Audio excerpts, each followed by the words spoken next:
complete domination.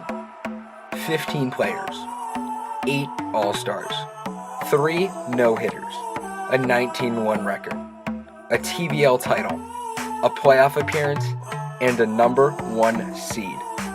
But one final goal sits at the end of a long and treacherous journey. These are the Norton Lancers, and this year, they plan to finally take the trophy home. I can see. Hello, folks. Welcome to Norton High School. Jay Blake alongside Tim Crowley. We're here for some playoff softball here on LSN. The Norton Lancers going up against the Archbishop-Williams Bishops. I'm Jay Blake alongside Tim Crowley. It looks to be an exciting matchup, Tim. The Lancers coming off a key 6-0 victory in which their starting pitcher today, Kelly Nelson, threw a perfect game. And Archbishop-Williams is coming off a close 1-0 win versus Dighton Rehoboth. Yeah, we'll definitely look for a pitcher's duel today between Kylie O'Donnell and Kelly Nelson. And Archbishop-Williams is definitely going to have to get the bats rolling early if they want to beat Norton today, because we know Kelly Nelson definitely gets better as the game goes on. But I'm definitely looking for a huge pitcher's duel today. Well, Tim, it'll certainly be interesting. On the mound for the Archbishop-Williams Bishop will be Kaylee O'Donnell. And she's pitched most of the games for the Yankees, for the Bishops this season, as they come in as the number 9 seed. Against the Norton Lancers, who are the number 1 seed in the division. And here we are. Welcome into our booth, folks. Jay Blake alongside Tim Crowley. A beautiful day here at Norton High School. And Tim, this looks to be one fantastic matchup in the making. And well, hopefully the Lancers will come out on top for all the fans here. Absolutely, and I think the key for the Lancers today is getting the runs on early. They had a problem with that last game, definitely leaving a lot of runners on early in the game. Didn't capitalize against Pembroke till later in the game, so they definitely need to jump on Kylie O'Donnell early. Well, it'll certainly be interesting. The Lancer offense sparked by a key resistance in Kelly Nelson and limiting the offense. But what they have to do, Tim, is they really have to bear down, and Kelly Nelson has to throw a great game today. And I think she definitely has the capability to. We saw that against Pembroke. She'll definitely be facing a better team today in the Archbishop-Williams Bishops. But I think if she has that rise ball going as she did on Saturday, she'll be ready to go today. Well, hopefully she will. And Stefanoski also, her 6-game hitting streak coming to an end last game. And hopefully she'll start a new one today. Absolutely, and I think now that she's seen the pitching of the tournament, I think she'll be ready to adjust today and get on base. Well, hopefully they will. We'll have the starting lineups and national anthem. The first pitch coming up next. This is the Lancer Sports Network. We're here at Norton High School for the MIAA South Sectional Division II quarterfinals. We'll be right back.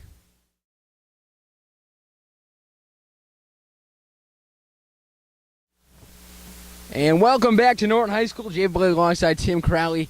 A wonderful day for some playoff softball, Tim, as a meeting at the plate for the coaches for ground rules. And Tim, a beautiful day for some playoff softball here on LSN. I don't think we could ask for a better forecast.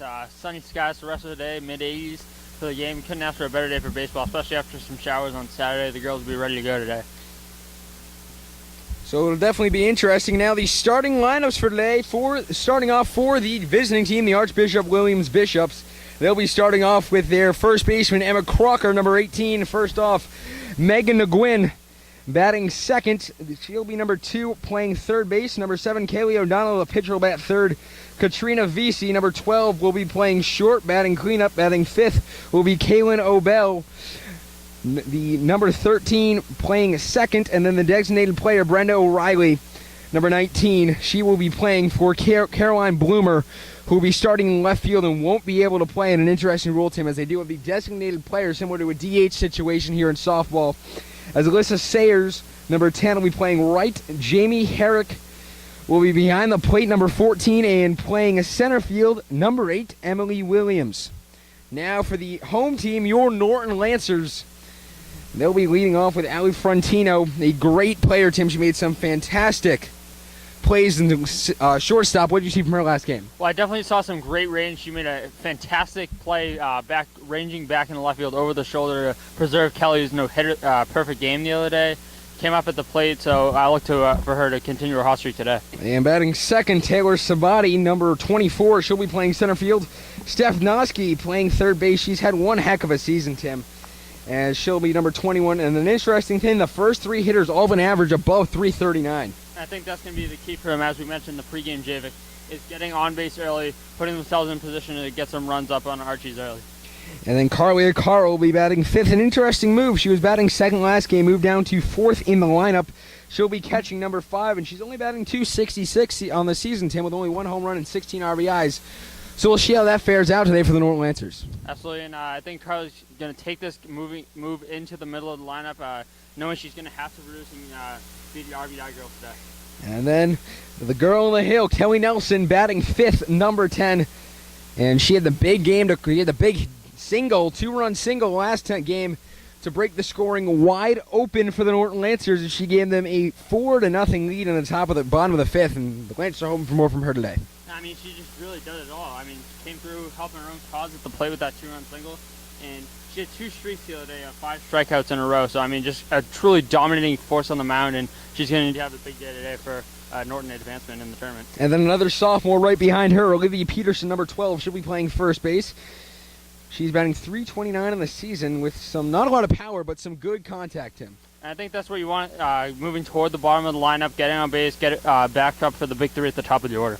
And then it'll be Cassie Phillips, Cassandra Phillips, Christina Phillips, actually her younger sister, played second base on JV all year long, and she's actually playing number 34 today in the black for Norton, and then it'll be Leah Butner, number 3, batting 8th. She'll be playing right field, and then an interesting move here. Jess Cicerone, number 33, a freshman, getting her first start of the year with a designated player, batting 9th for Jen Carmanica. I think Jess is going to have a huge bunch of fire moving in her today. What better experience for a freshman getting out and playing some MIAA tournament ball? Can't say. I hope the nerves aren't bothering her, but she's 0 for 1 so far on the season. She got 1 at bat, and she came on as a pinch runner last game for 1 inning.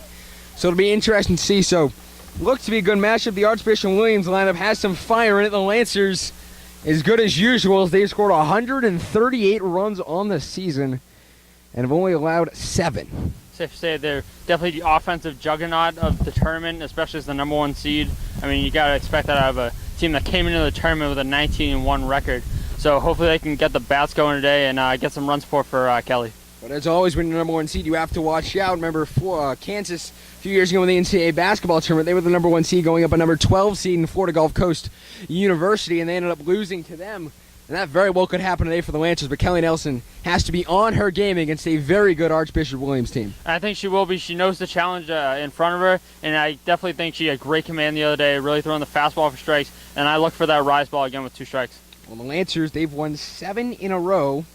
They won last game, a 6-0 win versus Pembroke. That was here on LSN only 2 days ago, and Archbishop-Williams won 1-0 at DR, and they've won 4 out of their last 5. They've won 4 in a row. So definitely a couple of these teams coming in with a ton of momentum today. You have to expect that in the tournament, so we'll see who takes the upper hand in this one. And now, Carl will go back to the plate. Stepping into the box will be Emily Crocker. We'll get underway here on LSN. So Nelson in the circle, fires this one on the outside for strike 1. A good pitch there to start off, Tim. And that's always a good sign for Kelly, getting the first pitch of the game across for a strike and just establishing yourself, throwing some first pitch strike. As she'll go again here with the delivery. That one hit down the third base line. That'll get out of play, foul. And it'll go to 0-2 here on Emily Crocker. So Kelly couldn't ask for a better start. 2 pitches, 2 strikes, way ahead 0-2, and I'd be looking for that riser, Javik. And wouldn't be surprised here, probably at the letters. This pitch, a slow pitch, more of a changeup. Tried to get over that one, was outside for a ball. And it's now 1 ball, 2 strikes as Crocker steps out of the box. So she's back in. Nelson towing the rubber in the circle. She'll fire this one. That one on the inside corner, just missing for strike 3. A great pitch there by Kelly, though. Establishing itself early with the fastball inside. Not a bad pitch, just missed the block on the inside corner. As this pitch, that one a swing and a miss, and starting off early with the strikeouts is Kelly Nelson, as she sits down her first of the night. That's a great pitch by Kelly, going right back to the same pitch, the inside fastball, jamming Crocker. Honestly, a great pitch to get her first K of the game. Megan Guyan up at the plate now. Number 2, she'll be starting at third base today in the bottom of the inning. Is that one on the outside corner for a strike? A good pitch there. Can't ask for much more today, Jerry. Two batters have gone ahead 0-1 in both counts. As this pitch, that one a swing and a miss for strike 2. She's been dominating on the mound in this tournament. She put up 14 strikeouts last game to bring her total up to 305 as that pitch is a swing and a miss. And her second strikeout of the night. And Kelly Nelson already on fire here early. You had to expect that, after the dominant, perfect game, 14 strikeout performance against Pembroke. She had to keep that momentum riding for that. Well, only 8 pitches in her first 2 batters. I mean, low pitch counts is something she's been good with this year. As that one is high and inside for ball 1, the first offer to Kaylee O'Donnell, the pitcher. That's something I've seen from her, Javis, the past 2 games, and I like it. Going with the fastball inside to establish itself. As that one now down the line. That one will drop in, and, well, it didn't take long for Kelly Nelson to finally give up a hit in the tournament, as that one is on for a single. That's still a remarkable run of 23 straight outs she got, but, all streaks come to an end eventually, but, Kelly's just has a great streak, so dominant in this tournament, but see what she does the rest of the game. So now O'Donnell in first with VSC up. And looked like O'Donnell might have been going, but she decided to stay at home. Well, that was a good awareness on the pitch by Carla Carl, looking at the back of the runner. As that one is swinging a miss, Carl threw it down to first. The throw not in time. And I expect to see a lot of that. If these RG's runners are caught leading again, I expect to see Carla Carl keeping these runners close and honest with those throwdowns. So 2-0 the count, the pitch here. That one is a strike. Strike 3 on the outside corner, so 3 straight strikes, not 2 balls and a strike. My apologies, folks. But Kelly Nelson, her 3rd strikeout in a row, her 3rd strikeout in the inning, and at the end of a half inning of play with the Lancers coming to bat, it's tied at 0. This is LSN.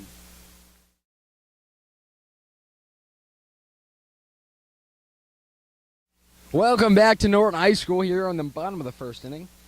The Archbishop-Williams Bishops couldn't put up anything in the top of the 1st, so the Lancers will come to bat as the score tied at 0. And Tim, what do the Lancers have to do offensively today? I think the key for them, Jake, as we said in the pregame, is getting on base early and just not having that problem of leaving runners on. They had so many runners left on base early in the game on Saturday against Pembroke, and Archie's is too good of a team to let you have a run like they did with the 6 runs coming in the late game. So Ali Frantino come to the plate as that one high and outside, but just making the strike zone for strike 1. And O'Donnell, a good first pitch of the game, Tim. And I think that's a sign early. She's throwing a lot of heat on that pitch, so Norton's really going to have some bat speed there. As that one inside, as they appeal down to first, and they say she did go. So now the count's 0-2 to Ali Frantino, and she's down the hole here early, Tim. And I think that's something we could see from both pitches today, going ahead 0-2 the count. As O'Donnell, that one found straight back to the backstop, and she'll get another pitch. Great job by Allie going after the fastball away, taking a defensive cut at that pitch and fouling it straight back, waiting to see her pitch. So Ali batting .431 in the season, no home runs, 11 RBIs. She's not really known for power, but more like a Derek Jeter type. Lots of contacts, the pitch here. That one a swing and a miss as O'Donnell's pitch just a bit too fast. As Ali Frantino will go down with a strikeout. Both pitches starting off with strikeouts to start the game, and I think as we discussed earlier, James, this is definitely going to be pitcher's duel for the week. Well, Taylor Sabati at the plate. As she shows bunt, that one squares, fouled straight back to the backstop. And an interesting one there, but a good call. She's got a lot of speed, but just not good execution. Yeah, well, with a pitcher like O'Donnell on the mound blowing some gas, they might not be as good contact hitting today, so they might try a couple bunts to get something going with the small ball. Well, O'Donnell at the circle, a bunt. That one down the third base line. And they'll call that foul. Picked up by Guyan down the third base line. And the count now 0-2. She's fouled off 2 straight, so she's not going to be going here. She'll try to hit away, but O'Donnell looking to get something going.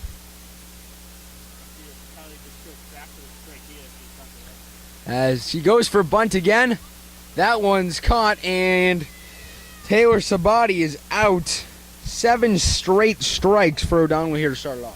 I'm actually surprised Jake for the call to still keep the bunt on with 2 strikes, or as those of you who don't know, a bunt foul with 2 strikes is counted as a strikeout, so I'm actually kind of surprised about that. As O'Donnell, good pitch to Noski, a swing and a miss there. And one thing we saw last game from Pembroke is their pitcher, she couldn't really get in a zone. She kind of was hovering around 50% of the strikes. But today, O'Donnell doing something very differently. Hasn't thrown a ball yet today. As that one is strike 2, and she is consistent. 0-2 the count now to Noski. Looking for her 3rd straight strikeout is O'Donnell. Love to see this, both pitchers getting their groove on early. So O'Donnell the pitch here. That one fouled, backing out of play. Good swing there, but 10 straight strikes, and this is something to watch, folks. She hadn't thrown a ball yet, so you got to think the Lancers are going to be trying to swing at every single pitch. As head coach Wade was not talking to Stephanie Noski down the third base line. And Wade was out, the head coach of the Norton Lancers, the assistant by Rob Noski, and Ms. Bateman, a Norton High School gym teacher, who also happens to be the JV coach, down on the third base line in the dugout.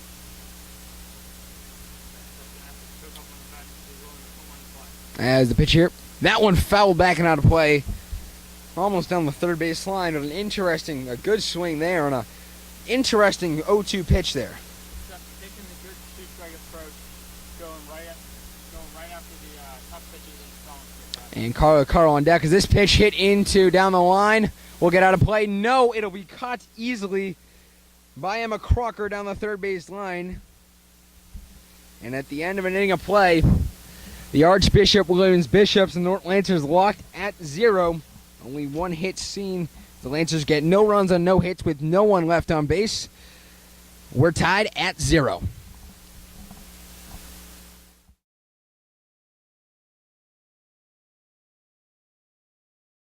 Welcome back, folks, to Norton High School. I'm Jeff Blake alongside Tim Crowley, and the Lancers and the Bishops tied at 0. Here on the top of the second, and one thing, Tim, that's the first time we've seen all year, Kelly Nelson's being out-pitched in the first inning. That's shocking to see, but, Kylie O'Donnell's really rising up to the challenge, coming right after these Lancers hitters with some heat, and I think we're definitely going to have a great pitch duel on our hands today. It'll be the 5, 6, 7 hitters, Bell, O'Reilly, Sayers, here in the bottom of the first inning, as Nelson, the pitch. That one is a strike on the inside corner, and a good pitch there from Kelly Nelson to start off the inning. Not only is she throwing first pitch strikes, but she's keeping the ball down, and that's a huge key. As that one, another swing and a miss, and a good riser from Kelly Nelson as she gets down to 0-2, looking for her 4th strikeout. Trying to record all 4 outs today on strikeouts. As Nelson, the pitch. That one fouled straight back to the screen. And you know she's catching up to it when she fouls it straight back. Kelly may go back to that fastball to knees, and maybe try the offsuit that she featured in that first at-bat. But these Archie's hitters definitely looking for the rise of the two. And Nelson in the circle of the pitcher. That one's a swing and a miss, and Kelly Nelson retires her 4th batter today on strikeouts. And what a day she is having on the mound here early. Already in the tournament, that's her 18th strikeout of the tournament. That's just absolutely unhittable. As the pitch here, that one a swing and a miss. As it'll be Brenda O'Reilly.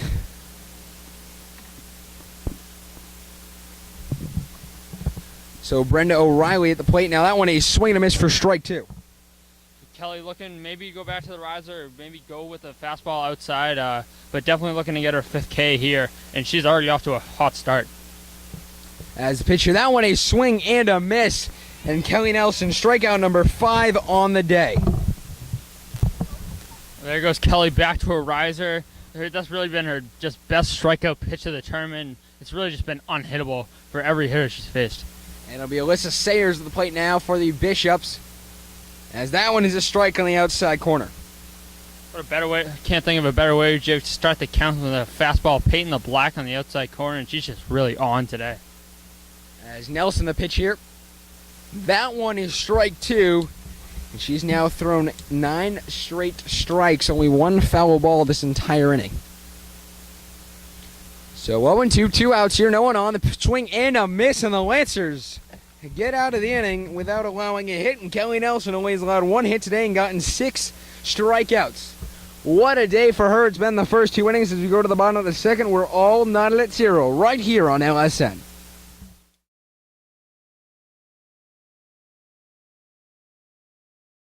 Hello, folks. Welcome back. We apologize for having some technical difficulties with Tim's microphone. We'll be back in a sec.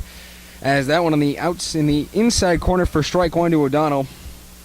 As O'Donnell gets a first pitch strike as Acaro's at the plate, the lefty. O'Donnell delivers this one. That one a big swing and a miss. And even the catcher couldn't handle that one as Herrick, it goes by her to the backstop. But nonetheless, 0-2 count.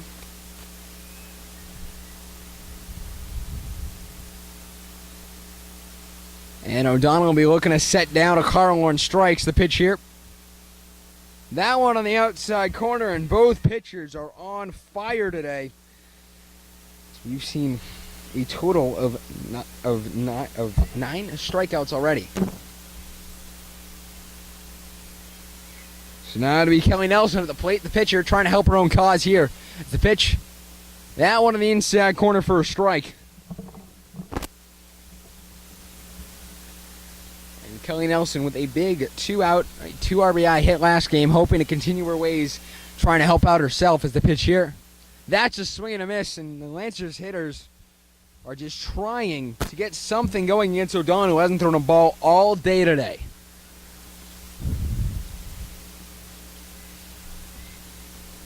As the pitch now to Nelson. A swing and a miss, and both pitchers are very good today. 10 total strikeouts. O'Donnell already has 4 and hasn't thrown a ball yet today. She's just overpowering these Lancers hitters. Really doing a good job on the mound as O'Donnell. As the pitch here, that's a swing and a miss from Peterson. So Peterson with a good swing and a miss here early, but O'Donnell trying to set her down and getting yet another strikeout. As that'll be a goal here. That one is a ball down low. The first one today from O'Donnell in 20 pitches.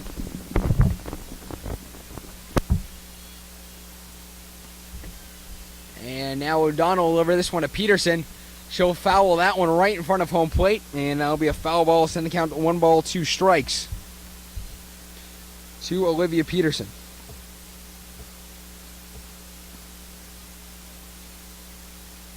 One ball, 2 strikes the count. As the pitch now, that's a swing and a miss. And that's the 5th strikeout of the day for O'Donnell. As the Lancers go down 1-2-3 here in the bottom of the second. And we're tied at 0 going to the top of the third here on LSN.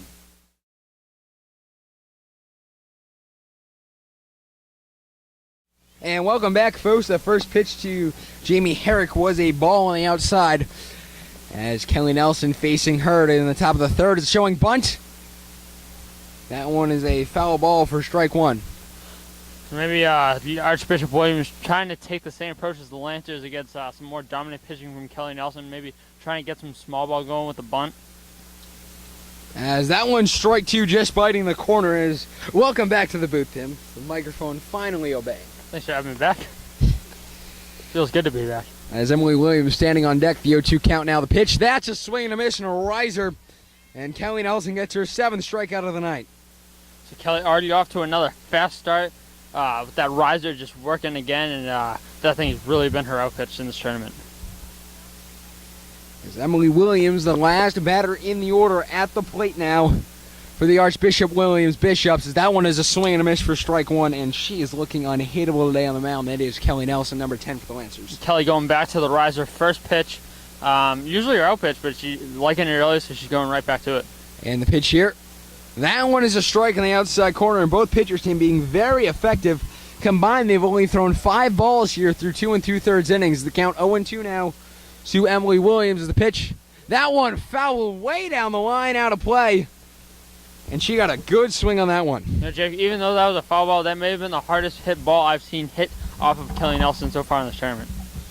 It'll be interesting to see how she goes back to her. Maybe a rise ball as the pitch. That's just to change his speeds and gets her for 8th. And already, most guys in the MLB don't get their 10th strikeout till maybe the 5th or 6th inning. She's got 8 here in 2 2/3. Pretty amazing stuff. As the pitch here, back at the top, that one will be a strike. Kelly going right back to the outside corner. Jake, I want to recognize right now from what I've seen early, Carla O'Carroll's doing a great job behind the plate with their framing job on the outside corner. She's doing one fantastic job back there as that pitch. That one hit into left. It'll be Butner under it. The catch, and to end the inning, Jen Carmanica with the catch, and Kelly Nelson finally, the defense finally helping her out as the first ball that's gotten hit to them all day long. And here at the end of 2.5 innings, we're tied at 0 right here on LSN. Don't touch that dial.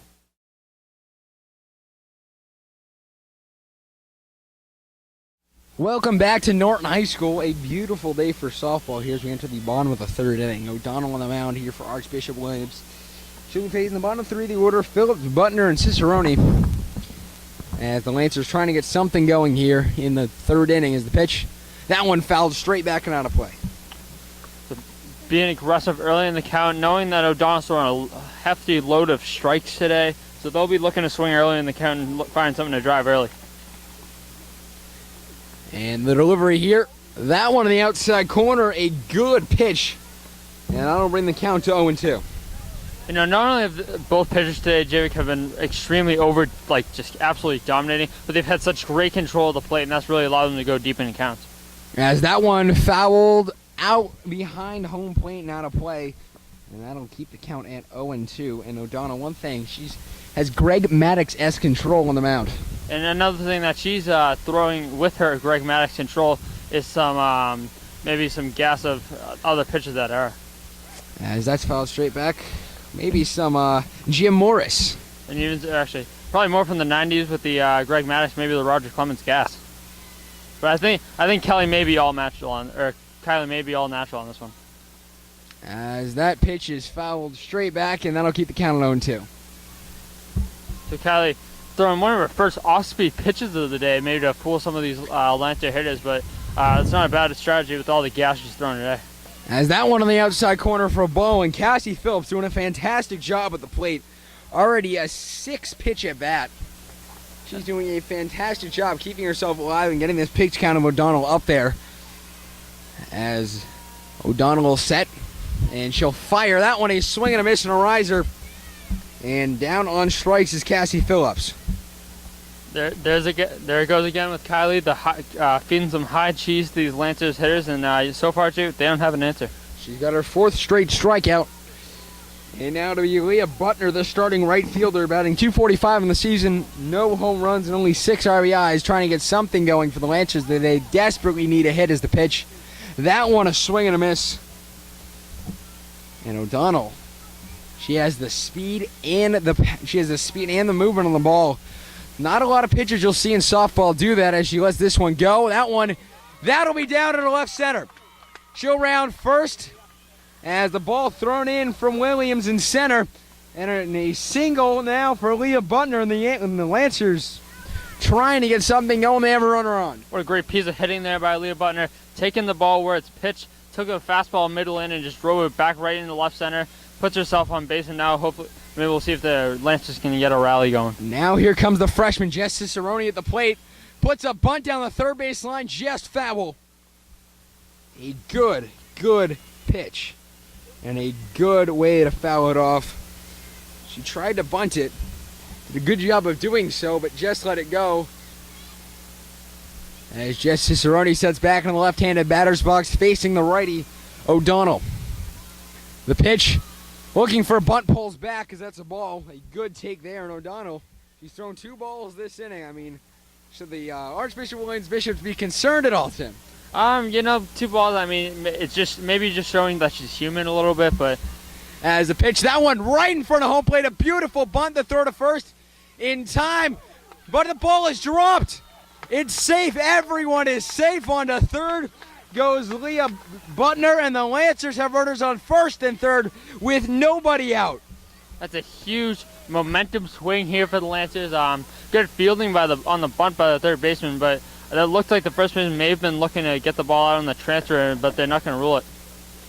And I think that may be the argument here. As Coach Bill O'Brien will go out to the infield umpire trying to figure out what the call was. And it looks like she just straight up dropped it, but they'll go on the appeal. And the umpires will converse. I'm thinking the call will stand, Sam. What's your opinion on it? Yeah, it's going to be a tough call. I mean, from my view, it did look like she had the ball for a minute, but I think she may have just snow-coned it a little bit. I think what they're arguing right now is if she dropped it on the transfer. It'll definitely be interesting to see. We'll wait word on that. But the Lancers finally in business on first and third. And even if Cicerone is still out, Leah Butner would be at third base. But O'Donnell doing a fantastic job on the mound today. The Lancers just breaking through with some timely hits they've done all season long. You know, the way that O'Donnell is pitching today, this is going to be a crucial crucial time for the Lancers offense early in the game, and they've had problems early in the tournament, early in the games, trying to get some runs across, so this is going to be a key matchup. And the umpires are conversing. They've been talking for a while. Something tells me this call is going to stand. They're over conversing down the first baseline. Jess Cicerone, she's back on first.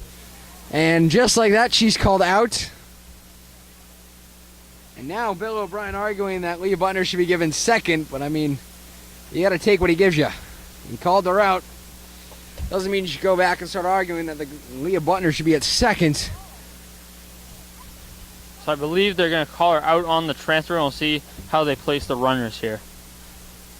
But even though it is a beautiful sacrifice bunt from Jess Cicerone. Now it's the Norton Lancers coach's turn to come out and appeal this, but definitely a weird play early in the game.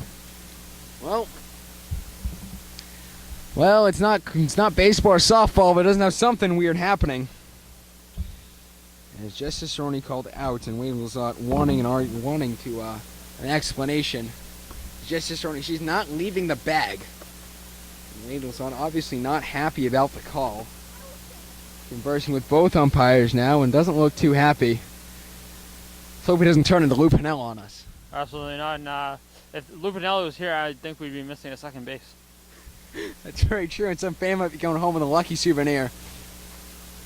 Wade was obviously not happy. You can see it on your screen, folks.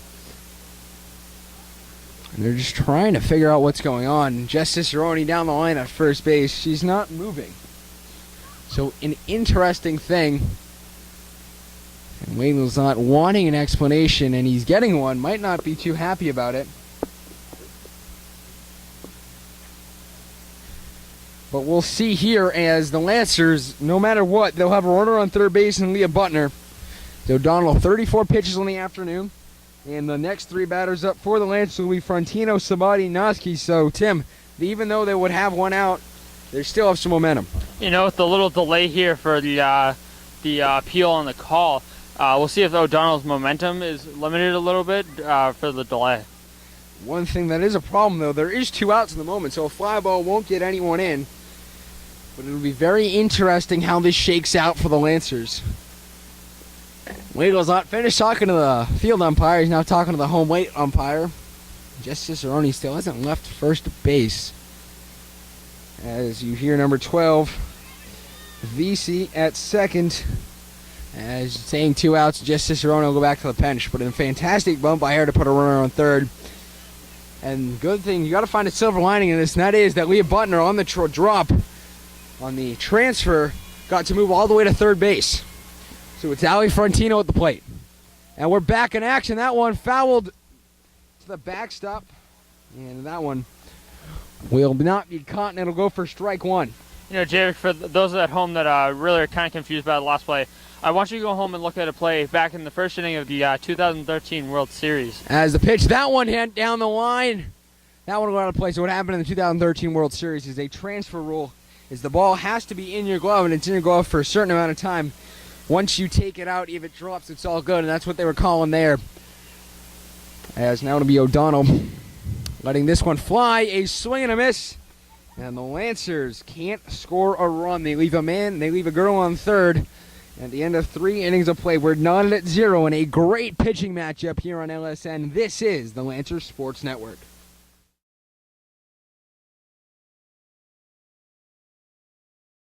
Welcome back to North Heights. Will Jay Blake alongside Tim Crowley. Kelly Nelson on the mound here on the top of the fourth. That one is outside and just a ball. Now, after the controversy of last inning, Kelly's really going to need to bear down here and just fire some strikes and get the offense back going. As this one fouled high and out of play. As now the count will go to 0-2. Carla Caro throwing it back to Kelly Nelson. Now Kelly way ahead 0-2, and that's been a common theme for her today, is just getting ahead in the count, working 0-2, and going after the hitters 0-2. So Diane steps back into the box, the right-handed batter against the righty, and a swing and a miss. And that'll be strike two. 1-2 the count. So 1-2 the count. Now Nelson fires, looking for a bunt that's in the air. And that one will get out of play, and she just walks back to the dugout. Not sure what she was thinking about there. No, that's the second time now once on both sides, that we've seen them try to bunt with 2 strikes, and usually that's an unwritten rule of baseball and softball, not to bunt with 2 strikes. Follow the ball on a bunt with 2 strikes will be a strikeout. Well, it is interesting. And now will be Kaylee O'Donnell at the plate, with Kelly Nelson already having 9 strikeouts. As the pitch, that one roped into center. Out goes Sabati. She's got it. And the Lancers get their second out. A good play there from Taylor Sabati, as Kaylee O'Donnell just missed helping her own cause. No, O'Donnell really just caught one there, caught it on the great piece of the bat, and that's a good sign when you see a ball hit right back at the middle of that. But a good play by Sabati to range over and make the play. As that one, a strike on the outside corner, as Kelly Nelson already up to 39 pitches. The next one will be her 40th here in the 4th. Pitching effectively, but then again, she's being, as that one fell straight back to the screen, she's pitching almost on par with Kaylee O'Donnell. I think each pitcher today, they're working each other pitch for pitch. They're matching each other, and I think that's something you have to love to see, Jerry. As Nelson brings back her arm and fires. That one on the outside for a ball. But Kelly Nelson doing one fantastic job on the mound. And Tim, this game keeps going like we're going. We might see the repeat of the 1996, as that one is a pitch high and outside. A 1996 World Series Game 7 that went 11 innings before the Minnesota Twins ended up winning. That was a great game, a great battle between 2 Hall of Famers and Jack Norris. As that's a swing and a miss, and Kelly Nelson records her 10th strikeout of the afternoon. That was absolutely unhittable by Kelly, and I think she's showing, as you mentioned, Jerry, we could have another rematch of that series. Well, we'll see what happens. This could be reminiscent of the College World Series game last night that was 0-0 all the way up until the 5th inning when Oklahoma pushed a few runs across. So we'll see what happens here. We go to the bottom of the 4th inning here on LSN. The score, the Lancers 0, the Bishops 0. This is LSN.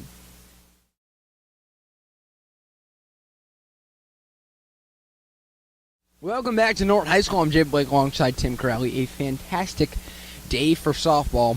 A beautiful skies. And good luck today to the Norton High School baseball team. They'll be playing Medway today at 4 p.m. It actually started 10 minutes ago. This game going very quickly. We've only played about 30 minutes of action as the Lancers coming up to bat here in the bottom of the 4th. They'll be playing the Medway Mustangs in the 2nd round of the MIAA D3 South baseball tournament. And good luck to them up in Medway today, as that one's a swing and a miss on the outside for strike 1. Well, Javik, our close colleague and close teammate of ours, Chase Fenniger, will definitely be watching his home Mustangs, hopefully take down the Lancers for him, but I know you'll be rooting for the Lancers. As that pitch, that one on the outside for a ball. Well, Tim, he's already going to the game. He texted me at about 11 o'clock this morning saying, "Hey, Javik, you going to the game?" I was like, "No, dude, I've got better things. I got broadcasting softball." One of the best teams in Massachusetts out here. They're ranked number 4. As that one on the outside for strike 2. They are ranked the number 4 team in all of Massachusetts softball, and this team is something special, but they're running up against a very good pitcher in Kaylee O'Donnell and a good Archbishop-Williams team. We'll definitely see what we wanted today. As that's on the outside for a ball. And one of the good things we've seen is Taylor Sabati in center field making a fantastic catch. And in left, Jen Carmanica making a good catch as well. And the Lancers have been solid on the field, even though they've been limited. That one is a ball. They've been limited in their chances, but they've done a very good job. And I think both teams have been good, especially with both pitchers limiting the damage, the very, very little damage they've given up today. But both pitchers have really been on. As that one is a swing and a miss and a rise ball. And that's a strikeout. So I think both rise balls for both O'Donnell and Nelson today have really been on, overpowering the hitters, and just nobody has been able to do anything at the plate today. As it'll be Steph Noski, Carly Acaro, and Kelly Nelson, the next 3 up. Noski, an interesting move. She bunted a diving catch from Kelly O'Donnell to get the second out, laying out in the infield dirt to snag that one. How to field your position, Kylie. What a great play, getting off the mound, recognizing the button, laying out for the great catch. Someone call SportsCenter. P1 with an asterisk. As Carly Acaro's up to bat, trying to get a hit now, as that's a riser outside of the zone for a ball. So one of O'Donnell's few balls today. Definitely showing maybe she's human, Javik. Well, she's only thrown 7, Tim. As O'Donnell will have this one. That one is a swing and a miss. A good pitch there and a good swing by Carly Acaro, just a few milliseconds late. You know, going right back with the heat, elevating the pitch a little bit, and I think that's really been the key for both pitchers today, is elevating the fastball when they need to. Acaro, that one fouled straight back and out of play. And she's throwing some heat. She might only be throwing 70 miles an hour, but 70 miles an hour in softball is about the reaction time of a 90-mile-an-hour baseball pitch, so you have very little time to react. Remember, she's only in high school. As Carly Acaro at the plate. Down an 0-2 hole, a 1-2 hole, the pitch. That's a swing and a miss, and Carly Acaro is set down on strikes. And through 4, folks, we are scoreless, tied at 0, and this is a softball lovers game made in heaven. 0-0 through 4, we head to the 5th. Stick with us right here on LSN.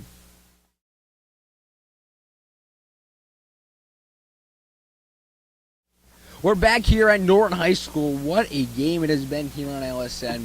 And this is why you come watch playoff softball. Outstanding pitching performances. And Tim, as we've said before, all you need is one good pitcher, but the Lancers have been outstanding defensively, including Carly Acaro on the plate, framing like a master behind there. You know, Kylie O'Donnell's really mastered pitch for pitch, and as we were saying earlier, this could be our typical Jack Morris-John Smoltz matchup. As the pitch here, that one is a strike on the outside corner from Kelly Nelson. Kelly getting right back ahead, another first pitch strike. As we've said many times before, the hallmark of pitching is really getting ahead early in the count. As the pitch here, that one grounded on the line, picked up by Noski on to first in time to get the out. They don't call third base the hot corner for nothing, Jay. Great play by Steph, fielding that quick one-hopper and making the throw over to first.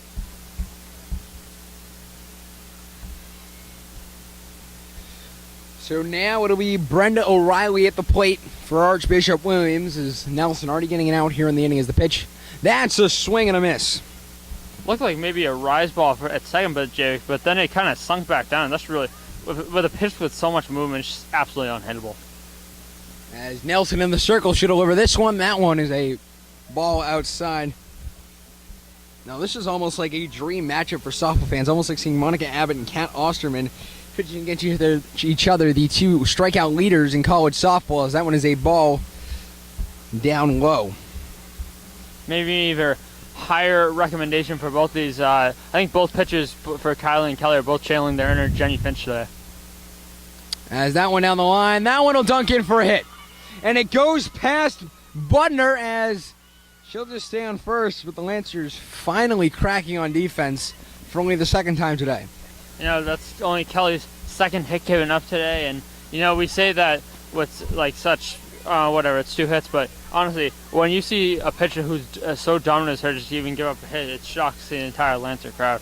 As the pitch here, that one is a ball high, as Ali Frantino already moving over to second and trying to get the throw, but Brenda O'Reilly wasn't going. You know, Jay, we'll see if Archie wants to take the chance and be aggressive, because they know this chance might not come again. As Alyssa Sayers takes that one for a strike, as Nelson has hit 50 pitches here in only 5 innings of work, so fantastic job from her. She's keeping that pitch count low, averaging about 10 pitches per inning, and that's just... As that one is another swing and a miss, as Kelly Nelson has her down 0-2 with 1 out here in the inning. No, Kelly has 2 options. She may go back to the rise ball for the strikeout, but maybe try to keep the fastball low at the knees to set up a double play ball. As the pitch here, that one is a swing and a miss, number 11 on the day for Kelly Nelson.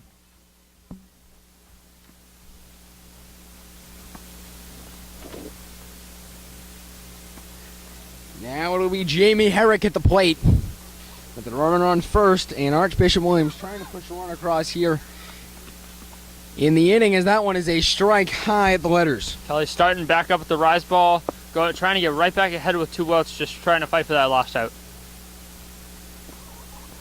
As Nelson toes the rubber in the circle of the pitch here, and that one is a ball on the outside.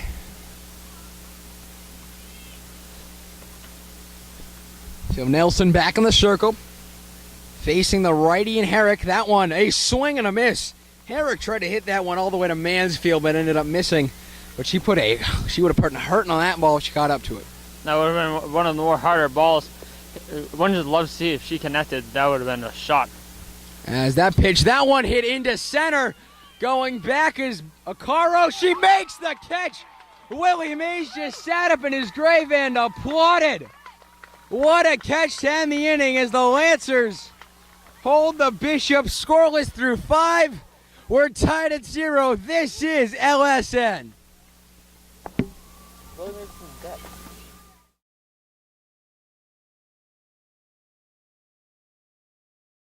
Welcome back here in the bottom of the 5th. The bottom of the 5th.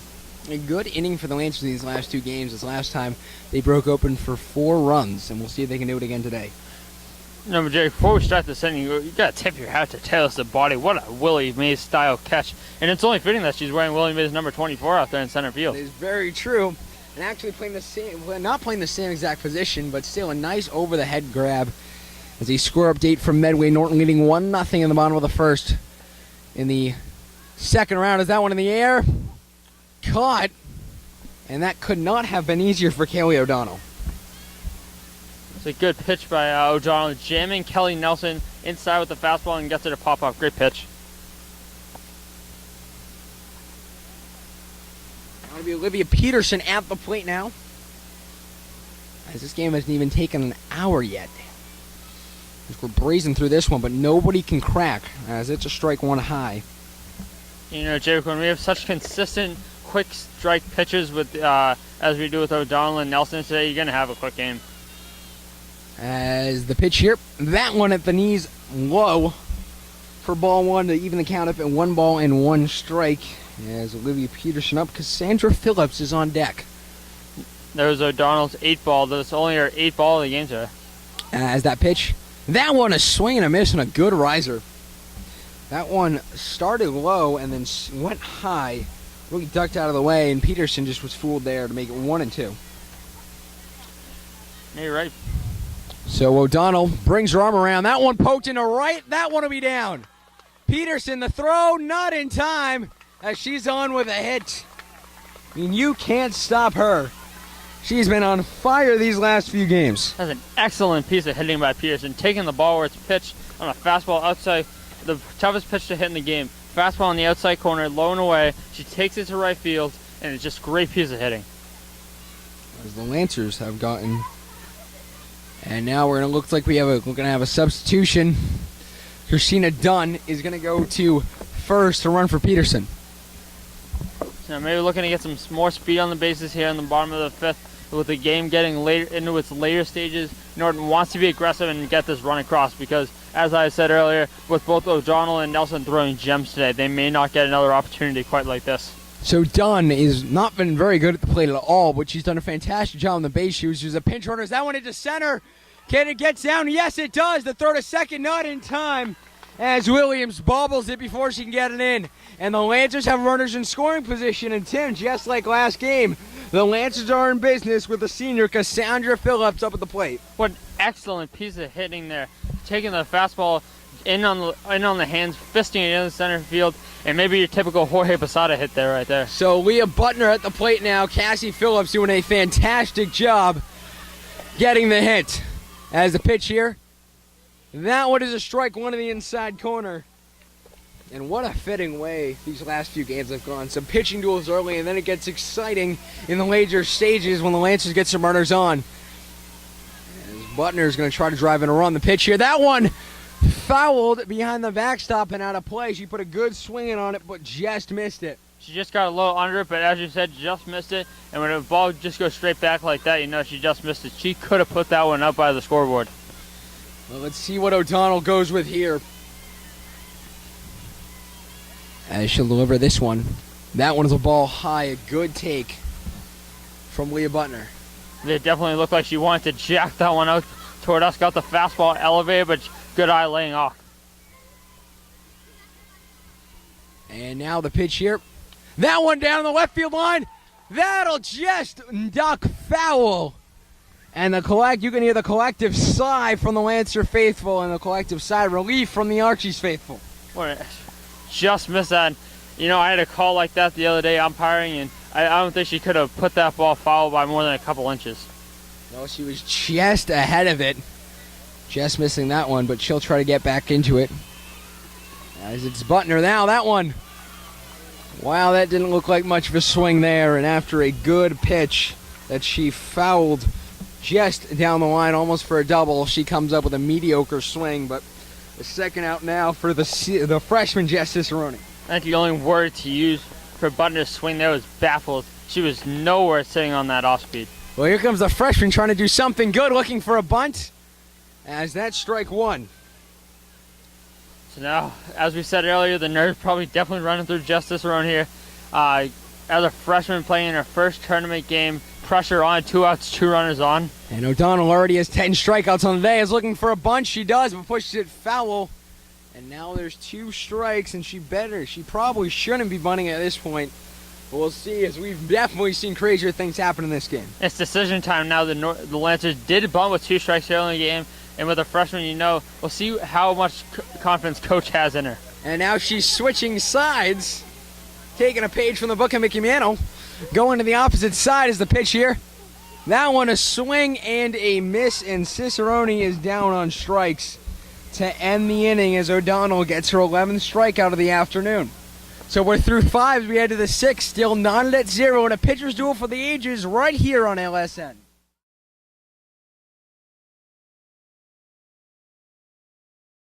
Welcome back to Norton High School. Jay Blake alongside Tim Crowley. We hit the top of the 6th inning, the final 2 innings of play. Looks like something magical could be in the books for either team at this moment, as it's really a 50-50 shot at who's going to win this.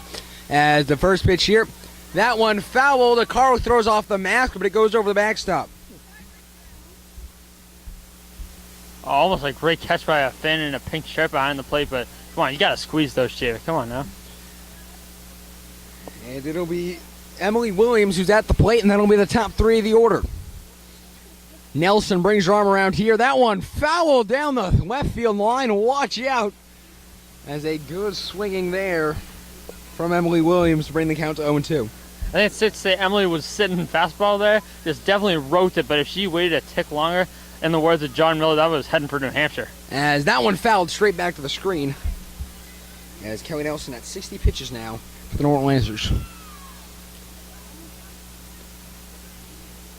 So, I mean, Kelly's staying consistent with her pitch count the last couple of days, averaging about 10 pitches per inning, and that's just really great consistency.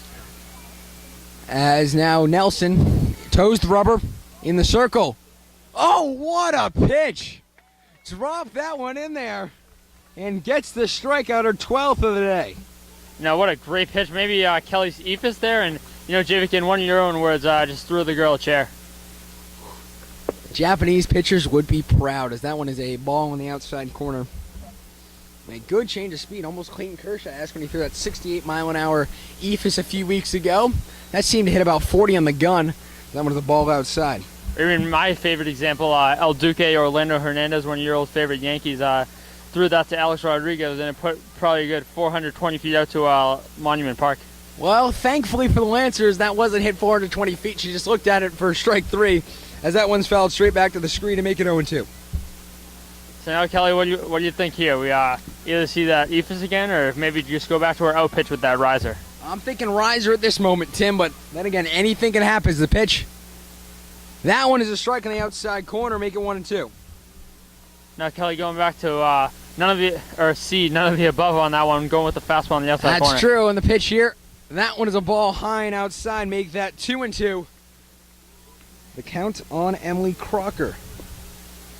Megan Guyan is on deck. With only 1 out in the inning. Nelson rears back, fires one. That one fouled straight back to the screen. And one thing we haven't seen is the Archbishop-Williams hitters are on it. Yeah, definitely timing up Kelly this inning, looking for fastball, and we've seen 2 hard-hit foul balls. And Nelson, the pitch on the outside corner, ring her up.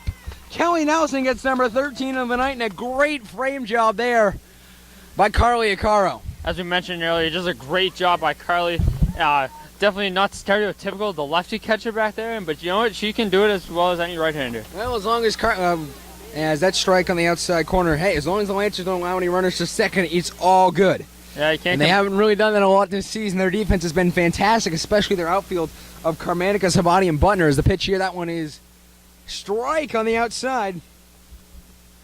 And as I said, Tim, the outfield outstanding this year for the Norton Lancers. Well, you know, Jake, when you have a pitcher like Kelly Nelson, sometimes you don't really As that one into left, Carmanica's going to play it on a hop, and she'll throw it into second. And of course, as I say, when you have a pitcher like Kelly Nelson, you don't really need the defense as much. As I say that, there's a base hit to left.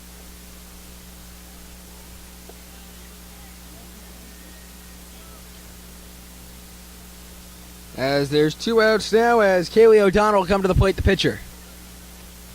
Now, kind of looking to help her own cause, throwing a gem, and maybe she can pull out her own Kelly Nelson from the other day and hopefully come up with a big hit. As the pitch here, that one, it into left. Can Butner get it? She can't. As that one's down, here comes the run. The throw home. It is not in time, and the Lancers, with a great play from Butner and Wright, get the out. And a great relay to get out of the inning, and we're tied at 0 through 5.5. We're heading to the bottom of the 6th. It's the Lancers 0, the Bishops 0. Keep it here with us on LSN.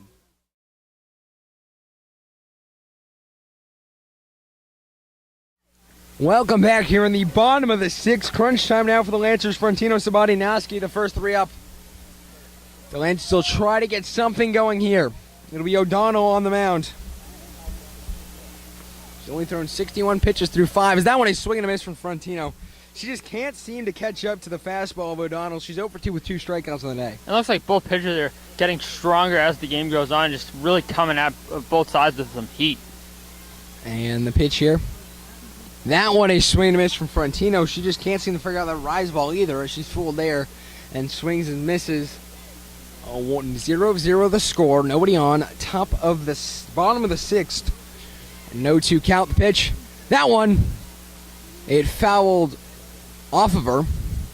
She obviously thought she was going to first, but the umpire says hit off your bat, and Wade Lazat's going to want an argument as it seems to hit Frontino right in the arm. She was coming around to swing. And that's not good for the Lancers. Their star shortstop getting drilled right in the throwing arm, but she seems to be all good. So better news for the Lancers. As the count's still 0-2 here in the 6th. The pitch, that one fouled straight back and out of play. As the count will stay at 0-2. So now Frontino up at the top of the lineup really needs to get something going in the 6th. Help out Nelson on the mound and really get a rally going. And delivery for here from O'Donnell. That one straight back fouled again as Frontino putting together a good at-bat, even though she hasn't taken a ball. She's doing a very good job. Well, she's following off the tough pitches, and as we've seen from O'Donnell today, you can't really look for a ball and take the close pitches because she's been all around the plate today, so you have to protect the plate. As O'Donnell to righty. Oh, she was ahead of that one. Just nicked the one that was ahead of, that was a changeup, and just nicking that one out of play.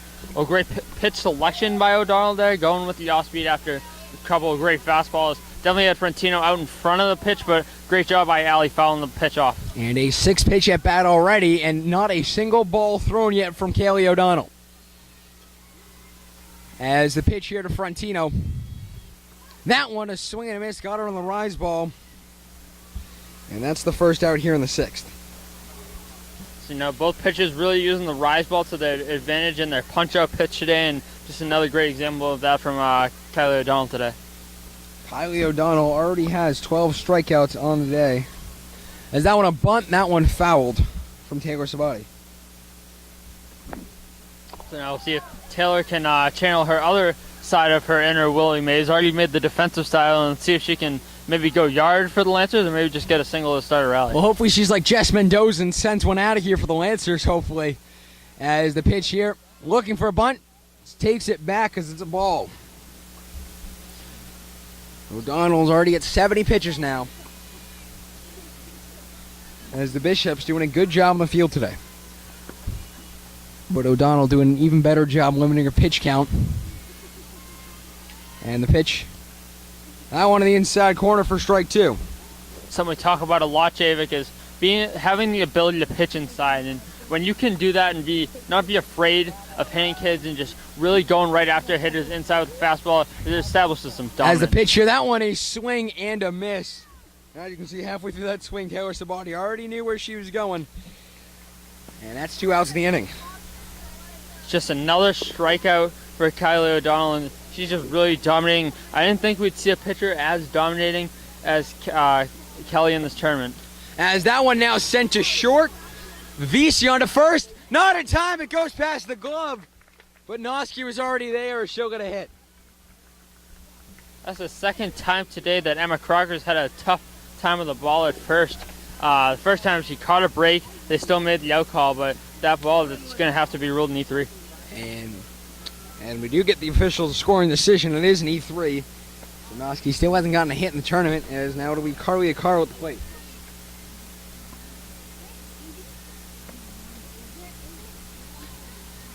And the pitch here, that one is a ball.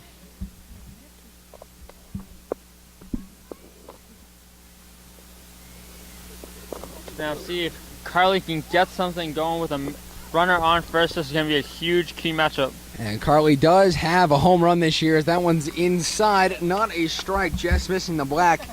As with 2 outs, the count will be 1-1. You know, even with O'Donnell throwing gas here, do you think we might see a Lancer lean in one? I think they'd rather make contact at this point, Tim. I don't think they're ready to play by those rules like Jose Tabata was, as that's a strike on the inside corner.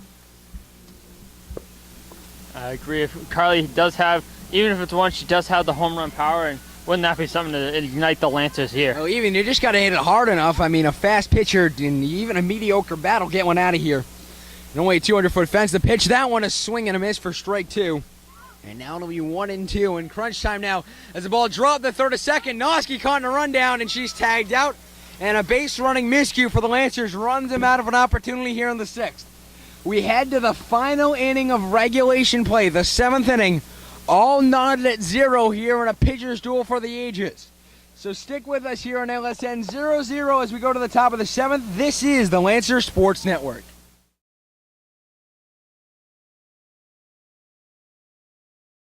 And welcome back here to the top of the 7th inning.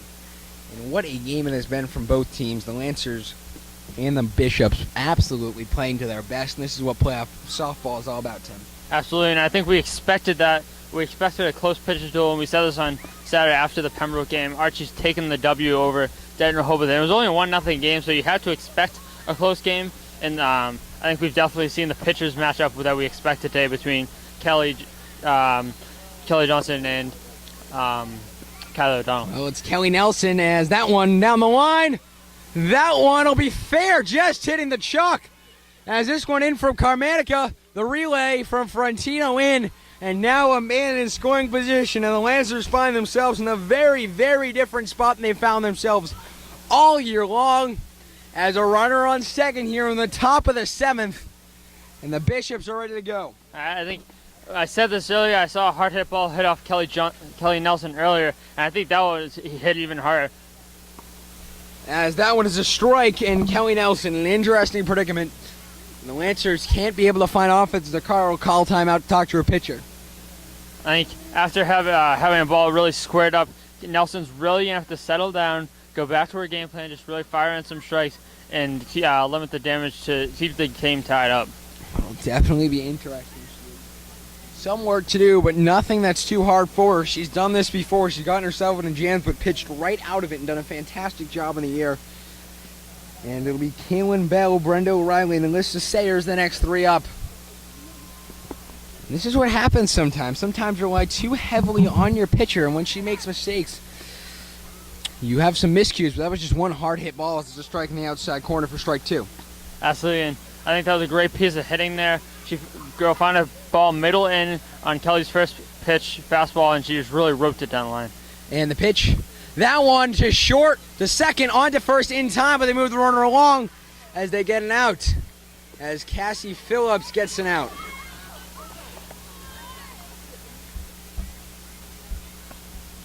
So now it'll be Brenda O'Reilly up.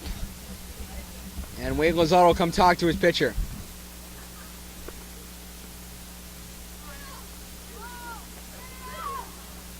Interesting. Brenda O'Reilly got a single last time she was up, so I wonder what Layla Zot is going to tell his pitcher. I think this is just a confidence booster here, Javik. I mean, she's pitched a great game up to this point, and I think Coach just going out there saying, listen, pitch a great game. You got to keep the nerves inside and just go after it with your game. And the Lancer defense has been great all season long, so we'll see if they can continue that there.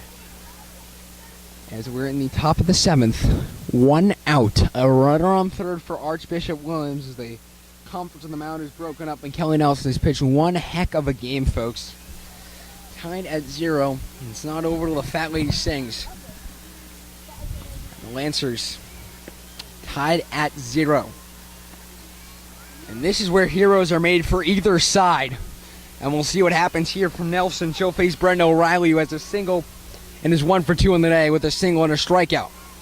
The short pitch, that one fell straight back to the screen. And that'll be strike 1. That's one of those ones we talk about, Javik, of someone just missing a fastball, threw some meat right down the middle, and she just missed it. And Nelson towing the rubber in the circle. Facing O'Reilly. The pitch, that one lined to second. She's got it. The throw to third. Not in time. And Wade Lazut and Rob Noski can't believe it. But way to go, Cassandra Phillips, snagging it for the second out. Great play by Phillips, getting down on the ball, making a great play on the short line drive, and almost got her at third. And a close call when they'll confirm it at home plate. And we'll see what happens. It looked like it was a very, very close play. The umpires will see what it is, and they'll say she's still safe. An interesting call, but there's 2 outs for the Lancers thanks to the amazing play.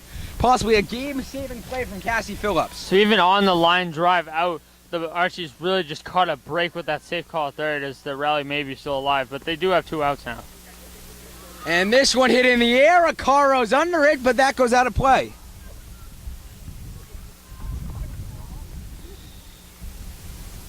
So an interesting thing now, as the Lancers will try to get this final out against Alyssa Sayers, who's 0 for 2 with 2 strikeouts. Trying to come up big for Archies, but Nelson trying to shut her down. As the pitch here, that one fell straight back to the screen for the second strike, and it'll now be 0-2. So see if Kelly what wants to do with this count. May go right back to the riser. As Nelson has set down Sayers twice on strikes. She has 13 strikeouts on the day to make it 318. As that pitch hit into left, Carmanica raging over to the line. That one gets out of play. Another close ball of an Archie's hitter turning on a fastball and poking it down the left field line, but just foul. As they'll relay that one in. Is Jed Carmanica close to getting it, but just went out of play. Now it's going to be crunch time for Kelly, just hitting the 80 pitch mark, and now she's really going to have to reach down and find something. And we'll see what happens here. 0-2 the count, 2 outs in the 7th inning with a runner on third. It's crunch time here for the Lancers, and we'll see if Nelson can come up big. The pitch. That one, strike 3. She's got her looking. Kelly Nelson sits down her 14th of the night. And her biggest strikeout yet in the Lancers going into the bottom of the 7th in a tie ball game. We'll be right back on LSN 0-0 as we go into the bottom of the 7th. This is LSN.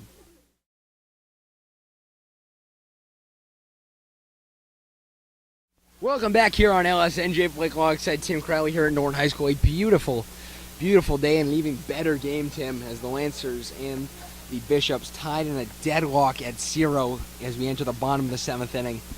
For the Lancers, it'll be 4-5-6. Acaro, Nelson, Peterson, who have a combined 56 RBIs in the season with 2 home runs, and hoping one of them comes up big, and we might see something reminiscent of Joe Carter in the '93 World Series for the Blue Jays. You know, this is crunch time, Jerry, and there's a great quote from the Sandlot, and I think it definitely relates here. Heroes are remembered, legends never die. Let's see if one of these Norton Lancers can be a legend here. And that one is a ball low. As this is where playoff legends are made, memories are made, and the senior, Carly Acaro, trying to come up with a huge hit for the Lancers. That one at her knees for strike 1. And that'll even up the count at 1 ball, 1 strike here in the 7th. With nobody on, nobody out.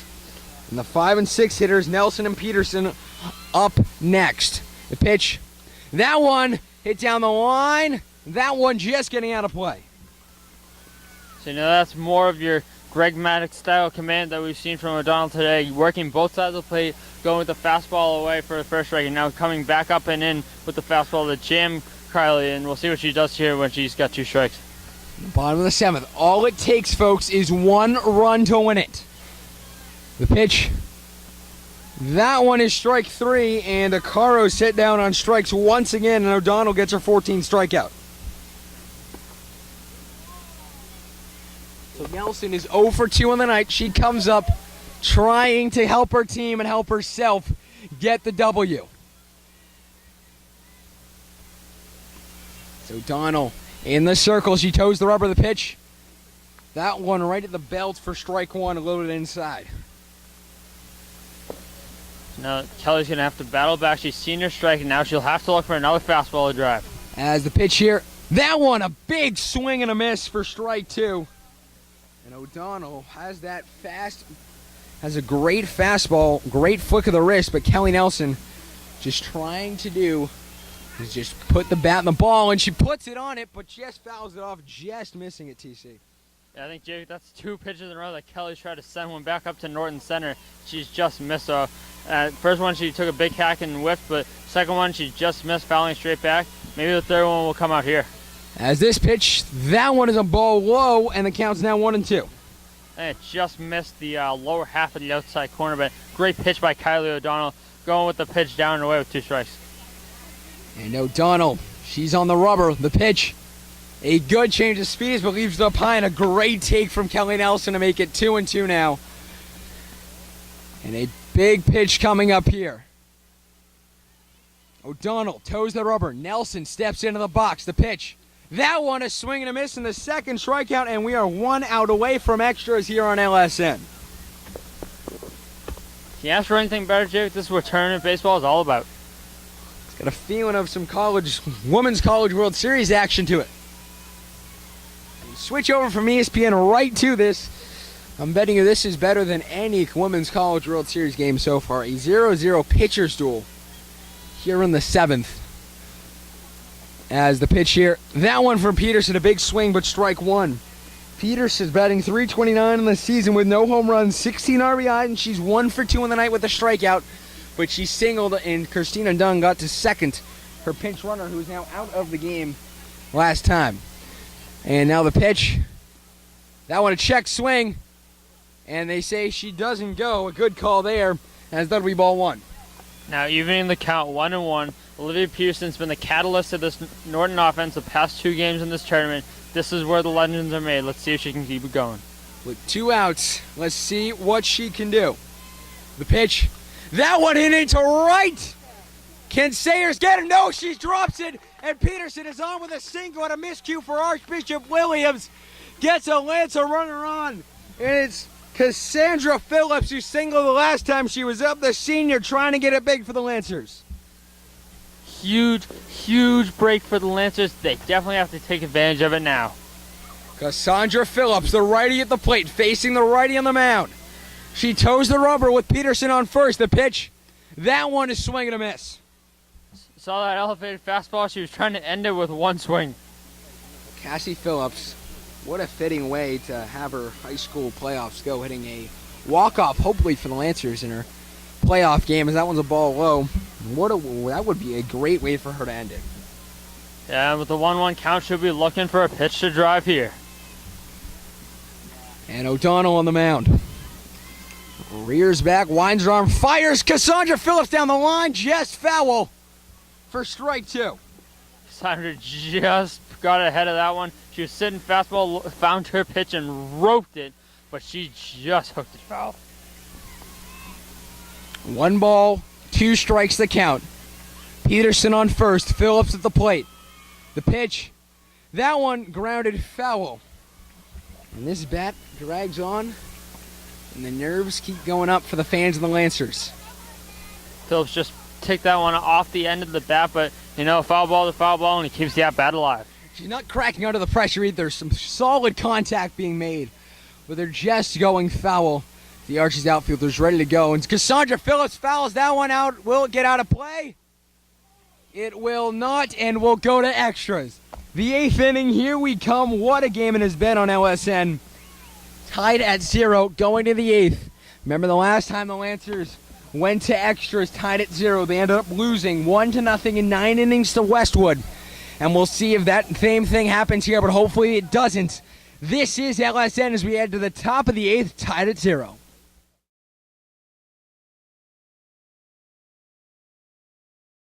Welcome back here on LSN. The 8th inning now is the Lancers and the Bishops tied at 0 in what's been a fantastic pitchers duel. Probably one of the best you'll see all tournament long, as it's 8-9-1 for the Archbishop-Williams Bishops. You know what, Javik, now we're really looking at that 1991 Game 7 of the World Series with both pitchers pitching into extra innings and Kelly Nelson taking the role of Jack Morris. As Kelly Nelson, hopefully, just like the Twins did, they come out with the win.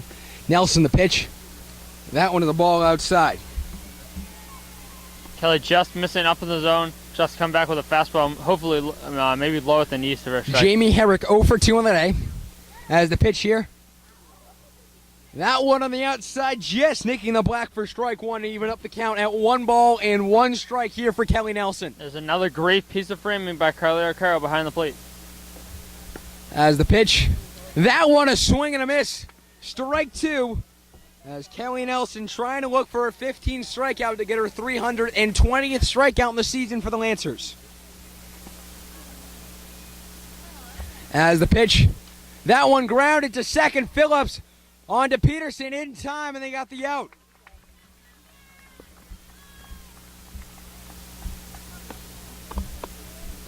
Good job by Kelly going right after the hitter and getting her ground out to second, so there's our first out. Cassie Phillips doing a fantastic job in the last 2 innings. As she's come up with 3 big outs for the Lancers, that's a swing and a miss. Great pitch by Kelly going a little bit away, still stayed over the plate a little bit to get her to swing, but a good pitch. As Nelson in the rubber, the pitch. That one fouled straight back to the screen for strike 2. There's another fastball that Archie's hitter just missed. And although Kelly's been dominant today, there are definitely plenty of pitches that she's just been lucky enough to have fouled off. And Kelly Nelson has her down 0-2 with 1 out here in the 8th. The pitch. What a pitch! She froze her like an ice block. A strikeout for Kelly Nelson, her 15th of the day, and now there's 2 outs in the inning for Emma Cooker. I think Rob Gronkowski's going to have to call up that old ACL surgeon because that just buckled those ankles. Or sorry, knees. Emma Crocker, the pitch. That one is a strike on the outside corner. And an update from Medway, tied 1-1 in the bottom of the 5th inning. The Lancers and the Mustangs are in the MIA D3 South Baseball Tournament. As that's strike 2, the Lancers playing there today. The best of luck to them, and hopefully for Norton they pull out the win. As the pitch from Nelson, that one is a ball outside. Make that 1 ball and 2 strikes to Emma Crocker. On the bottom of the inning for the Lancers, it'll be Butner, Cicerone, Frontino. The pitch, that's a ball bouncing short of the plate. Acaro can't control as it goes to the backstop, but no one on. She's not really trying to block that. She doesn't really need to that much. Now Kelly's wasted 2 pitches, and I expect she'll go right back after the hitter with the riser. And we'll see what she does here, Tim, is the pitch. That one just grounded to short. Frontino on to first. In time, Peterson with a nice stretch. And we head to the bottom of the 8th, tied at 0. And the Lancers just need 1 single run. This is LSN.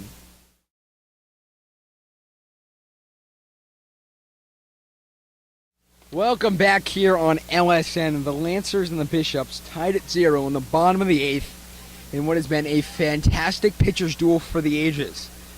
Butner, Cicerone, Frontino, as Norton taking a 2-1 lead. My apologies, the Medway Mustangs taking a 2-1 lead up in Medway as they're now currently beating the Lancers. As Jay Morris is on the mound for them. Now let's see if the Lancers back here can start the rally of their own. As the pitch, that one fouled straight back to the backstop. And Leah Butner trying to put a hurting on that one. Leah just missed that one. Following this fastball, being aggressive early, you'd love to see that, but she just missed that one.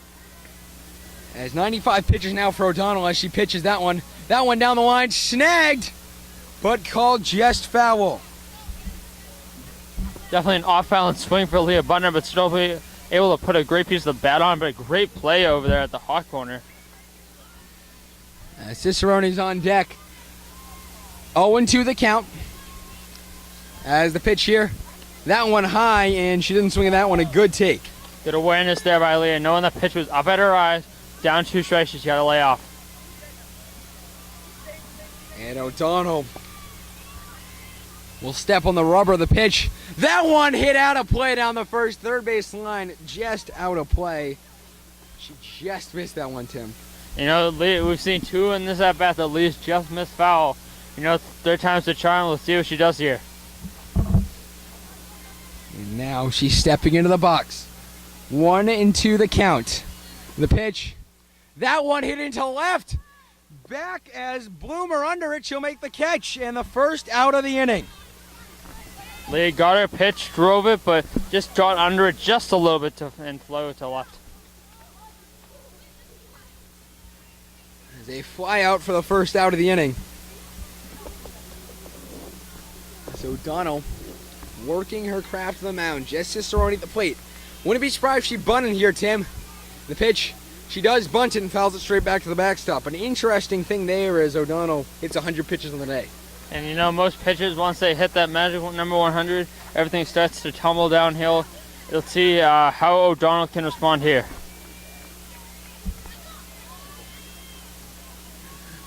And O'Donnell toes the rubber. The pitch. Cicerone switching to right-handed. She'll take that one for a ball.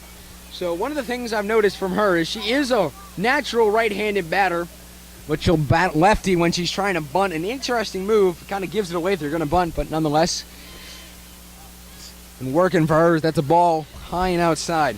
You know, Jake, that's not the first time I've seen this. I've actually seen many kids, especially in at the Babe Ruth and high school level, in the baseball games that I played, go lefty to bunt, but if they get down in the count, they'll go back to righty to swing away.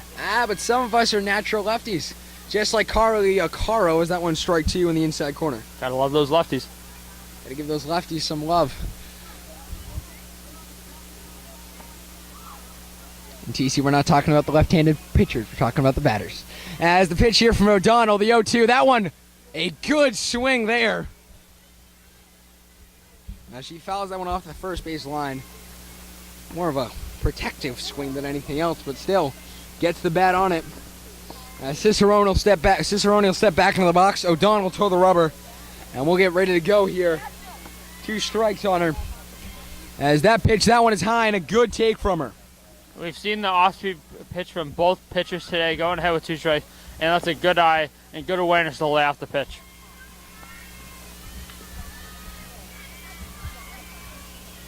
As the pitch now to Cicerone, that one will be a ball.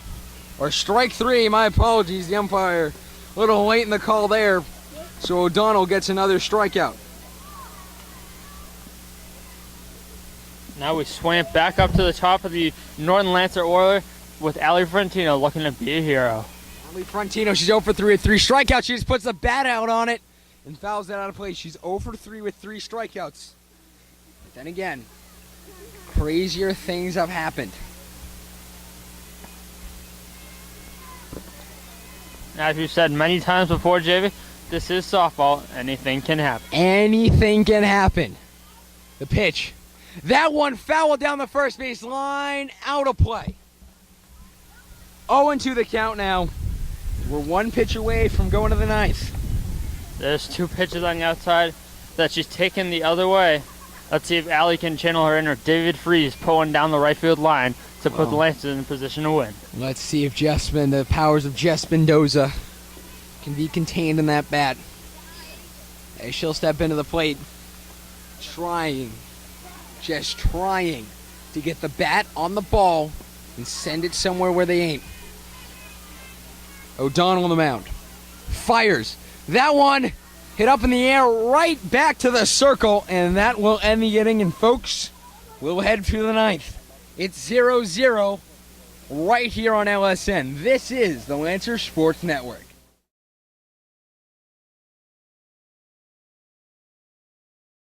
Welcome back. What a fantastic game it's been here on LSN. Kelly Nelson and Kaylee O'Donnell pitching absolute masterpieces of games.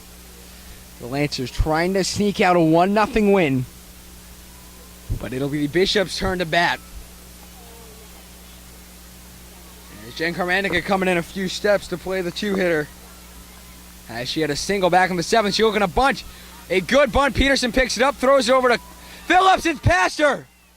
An error there. A rare miscue for the Lancers. With a huge play there by Leah Button. A great awareness backing up the throw and holding the runner at first. Huge defensive play. Cassie Phillips just couldn't stretch out far enough. A low throw by Peterson that couldn't really be picked up off the ground. As Nelson will toe the rubber. And Kaylee O'Donnell, who grounded into a fielder's choice last time, takes strike one as Taylor Sabati backing up a few steps in center. Nelson toes the rubber. Brings the arm around, fires that one into left. Carmanica can't get it, she'll let it drop. She'll have to field it on a bounce. There's runners on first and second now. For the first time in the tournament, it looks like Kelly Nelson is getting figured out by her opposing hitters.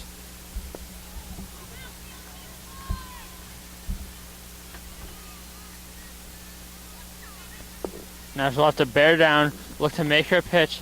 You know, Jake, the way things have gone today, such a great game, a triple play is not out of the picture. VC Bella O'Reilly, the next three up. That one's a ball outside. A strike on the outside corner. An update from Medway. The Lancers have tied things up at 2 in the top of the 5th. They're all tied up at 2. As the pitch.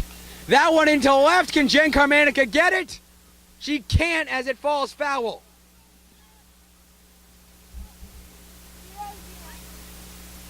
Great effort by Carmanica, laying out for the ball in foul territory, but she can't make the play. But a break for the Lancers as the ball lands foul. So VC's down 0-2. Nelson trying to strike her out for strikeout number 16. And we'll see if she can do it. The pitch. That one's a ball outside. As Guyan taking a large lead off a second. Nelson steps into the circle. VC in the box. The pitch. That's a swing and a miss and a big-time strikeout for Kelly Nelson. That's a major, huge first out for Kelly Nelson, as now the double play ball is in effect, and she'll look to spin one up off the middle to get the Lancers out of the inning. And Kaylin Bell, 0 for 3 in the afternoon, comes up to the plate. The pitch, that's a swing and a miss for strike one. As Nelson now has hit 100 pitches. She's only thrown 18 balls, though, and thrown 82 strikes. Nelson, the pitch. That one to second, on to first in time, and they'll get the second out. A smart play there. A good heads-up play from Ali Frontino. Big play by Ali Frontino, and just missed the tag on the runner advancing to third, but at least they get the out at first. Well, now with 2 outs, but they do have 2 runners in scoring position for Archbishop-Williams. This is what these games come down to, and this is what the Legends are made of. Brenda O'Reilly up at the plate as Wade was up trying to argue that Megan Guyan was tagged out. With a bad angle for us, so we can't really say too much on it. The umpire also had a bad angle, as he'll try to appeal it as Carla Caro's talking to the pitcher, Kelly Nelson, on the mound. The runners on second and third with only 2 outs, and the Lancers just need 1 more to get out of the inning. And Jerry, I don't think either coach today for Archie's or Norton has really seen eye to eye with these men in blue today. As number 19, Brenda O'Reilly, will come up to the plate, trying to play hero, and Kelly Nelson trying her hardest not to let it happen. And the Lancers trying to get things going. 0-0, top 9. Which team will crack first? It's almost like a game of chess. Which team faults first? 2 outs. Nelson sitting at 101 pitches. O'Donnell sitting at 109. And combined, both of them have only thrown 38 balls. As Wade Lazat walking back to the dugout, not happy. And Bill O'Brien just decides to talk to the field umpire. Not really sure why. But 2 outs. And the Lancer defense is going to try to stop anything from getting out of the infield. And Jeff, at this point in the game, anything is possible, and I think everyone has to think of maybe a bun with the knack for the unexpected. Brenda O'Reilly, that's strike one. Brenda O'Reilly, she lined out to Cassie Phillips at second, who made an amazing grab, scooping it off the ground for the second out in the seventh. That one grounded off her foot. They're going to call it a foul ball. And 0-2 the count now. Nelson trying to get a strikeout and try and retire this batter. Major pitch coming up from Kelly Nelson. I expect you to go right after the hitter, way ahead 0-2. As Bill O'Brien talking to her down the third base line. And this is some interesting stuff, folks. It's not often you see a game go 9 innings, tied at 0, which has only been 8 total hits for each team. So O'Reilly will step back into the box. The 0-2 pitch, that's outside for a ball. And Carly Acaro, she's been an absolute wall behind the plate today. Hasn't let anything by her. And she's got to be a wall here, 0-2 the count. The pitch. That what a swing and a miss, and Kelly Nelson records number 17 on the day and sends the Lancers to the bottom of the ninth. And crisis averted as we're tied at 0. This is LSN.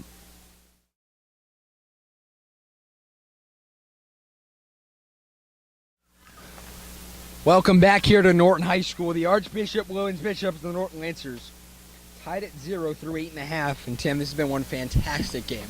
And I mean, you really can't ask for anything better. We've had a great pitcher's duel. We're in extra innings. This is the state tournament. Winner going on, loser going home. It's a winner, do or die right now.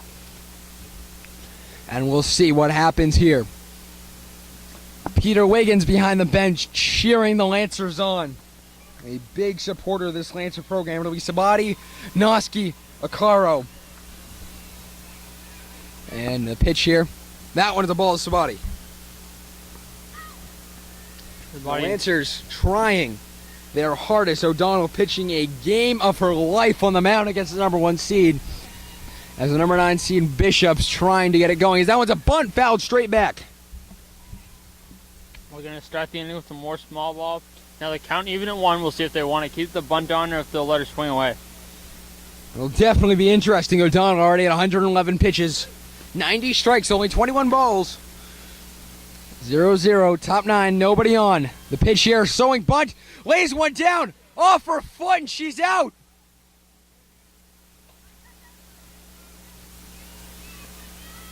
And Taylor Sabati is not happy about it.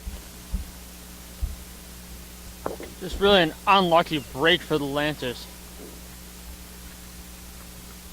So batter's interference, and Wade Lazat out to talk to the umpire once again. And Taylor Sabati is not happy about it, but Steph Noski's at the plate batting .560 with 2 home runs and 26 RBIs. And this is the biggest plate appearance of the year for her. The pitch, that's a ball, that's a strike on the inside.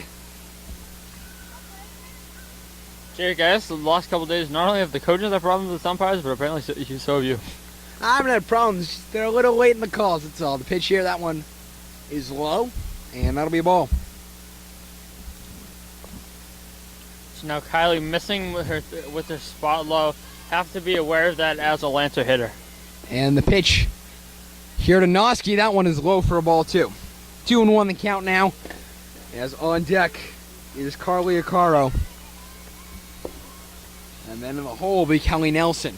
And how fitting would that be if Kelly Nelson at the walk-off hit for the Norton Lancers. That pitch grounded to second, on to first in time from Bell to get the second out. Now 2 quick outs here for the Lancers. Looking for maybe some 2-out magic here in the ninth. And up comes Carly Acaro. She's 0 for 3 with 3 strikeouts. And she leads the team with 20 strikeouts. But she does have a home run, a triple, and a double. Trying to get something big here. The pitch. That one fouled off down the first base line. Now, as we've seen, Carly does have home run power. She does have one on the season. But wouldn't that be a way to end it here at Norton High? 2 outs, no one on, bottom of the ninth. Kelly Nelson is on deck. But Acaro's got to get on. As that's strike 2. So see what Kylie wants to do here. She could go back to the heat that she's had today, but with a high pitch count of 118 pitches, she may go to that off speed that's buckled so many Lancet hitters. We'll definitely see what happens here, O'Donnell. That one, strike 3 in the outside corner, and Carly O'Cara walks back to the bench not knowing how that one was strike 3. So we're heading to the 10th now. Our third extra inning of play. Nothing can separate these teams. We're tied at 0. This is LSN.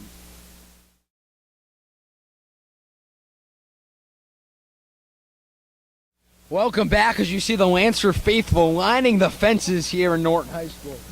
Ready to cheer on their Lancer team that has done a fantastic job today. And Kelly Nelson throwing a great game, but the defense as well. Carmanica Sabati Buntner in the outfield, as well as Cassie Phillips playing second, has done a fantastic job. It's really remarkable to watch both defenses keep their teams in the game, but really even more remarkable, both pitchers up over 100 pitches in their pitch count, still effectively throwing strikes. As now it'll be Alyssa Sayers up to bat now for the Archbishop-Williams Bishops. The pitch here, that one is strike 1.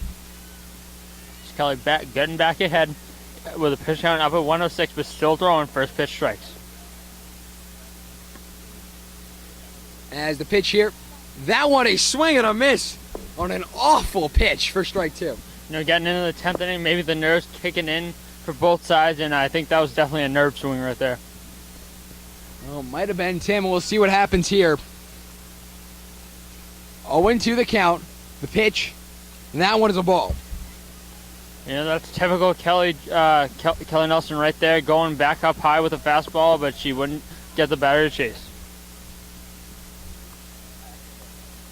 As Nelson the pitch, that one on the outside corner, but gets her for strike 3. You say 18 on the day, JV. 18 punch-outs for Kelly Nelson. What a day. Kerry Wood, here we come. As Kelly Nelson standing on the mound, facing Emily Williams. As that's strike 1.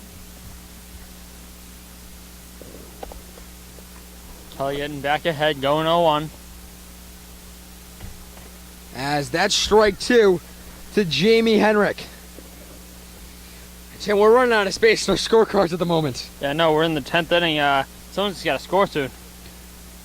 Well, hopefully it's the Lancers as the pitch here. That one, rocketed up the middle. That'll be down for a hit. Sabati will get it in center. She misplays it, but she'll get it back in. And only a single. Tough hop for Sabati, but you know what? No harm done. Keeps the runner at first. But now, definitely a double play scenario. Kelly will be looking to keep the ball down in the zone. Look for an Archie's hitter to spin one up the middle to get the Lancers out of the inning. And now it'll be a substitution, it looks like. As a new player coming on, we'll alert you once we see their number. As they're down, she's talking to his third base coach, Bill O'Brien, the head coach. Definitely would likely be seeing a bunt at this point. Jay, do you think they may try to get the runners moving here? They possibly might, but Carly Carl has an absolute cannon. It's actually a pinch runner that'll come on for Jamie Henrik at first. As Emily Williams will come up as she's 0 for 3 with 3 strikeouts. As the players go back to their positions now. 10th inning, 1 out, what has been a fantastic ball game. Absolutely. This new pinch runner for Archie's may be looking to play the role of Dave Roberts. As Nelson towing the rubber. The pitch here. That one hit into left and foul by a mile. It's another one whacked into the bushes off of Kelly today, and she's definitely had plenty of her fair share of breaks today. Kelly Nelson, she's changing speed, which is making the hitters go early as it's strike 2. As Carly Caro ready to throw down, but nothing was happening. Now Kelly way ahead, looking to go right after the hitter. 0-2 the pitch. That one fouled straight back to the screen, and the count will stay at 0-2. Probably definitely not the pitch that Kelly wanted to throw there. Had an 0-2 count, left the ball up and over the plate, and that could have gotten drilled. And now Kelly Nelson towing the rubber. Archbishop-Williams, the righty, stepping into the box. The pitch. That one, strike 3, and the second out of the inning. A great job today from Kelly Nelson, strikeout number 19.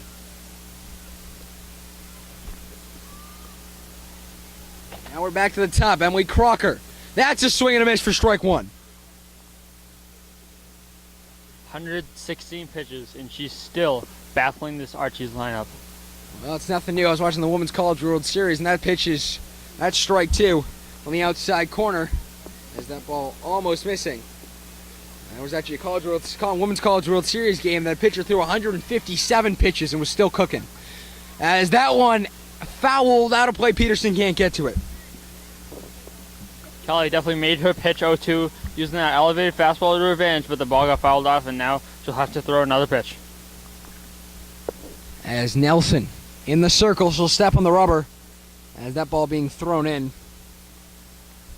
There's Emily Crocker trying to get on and help this Archbishop-Williams team.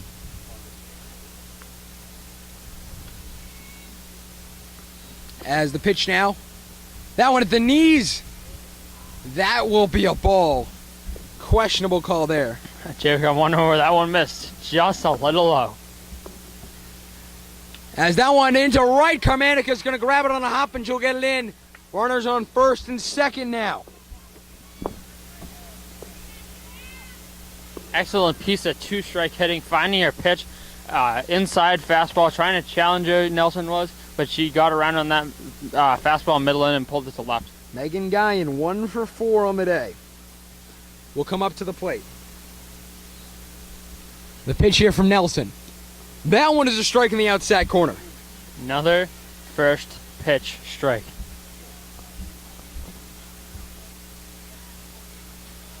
And 2 outs, the pitch. That one is low for a ball. She's not using her wrist as much. Her motion's kind of letting it go down a little, and she's missing low these fast few pitches. She's got to try and find that and get it back. The pitch. And that's ball. 3-0 the count. I think it's the first time I've ever seen Kelly have a little bit of command control issues. And the pitch here from Nelson. That one's grounded on the third base line. Noski can't get it. That will be foul to make it 3-1. Coach showing a lot of confidence in Megan right there, giving her the green light, swinging away 3-0 in such a crucial time of the game, and she fouls it off. Kelly Nelson has thrown 101 strikes and just needs one more to sit down Megan Guyon. As that one flied in the air, can Noski get to it? Akaro's under it, and it falls right in between the two of them against the outfield, against the third base fence. I don't think Megan could hit that one again if she tried, especially the placement right into the dugout. 2-2 the count. One more strike needed from Kelly Nelson. Her 126th pitch of the night. That's a strikeout. And we'll go to the bottom of the 10th inning. The Lancers just need one single run. Randy Johnson, Kerry Wood, Roger Clemens, and Max Scherzer, move over. You got some company. 20 on the day for Kelly Nelson. This is LSN.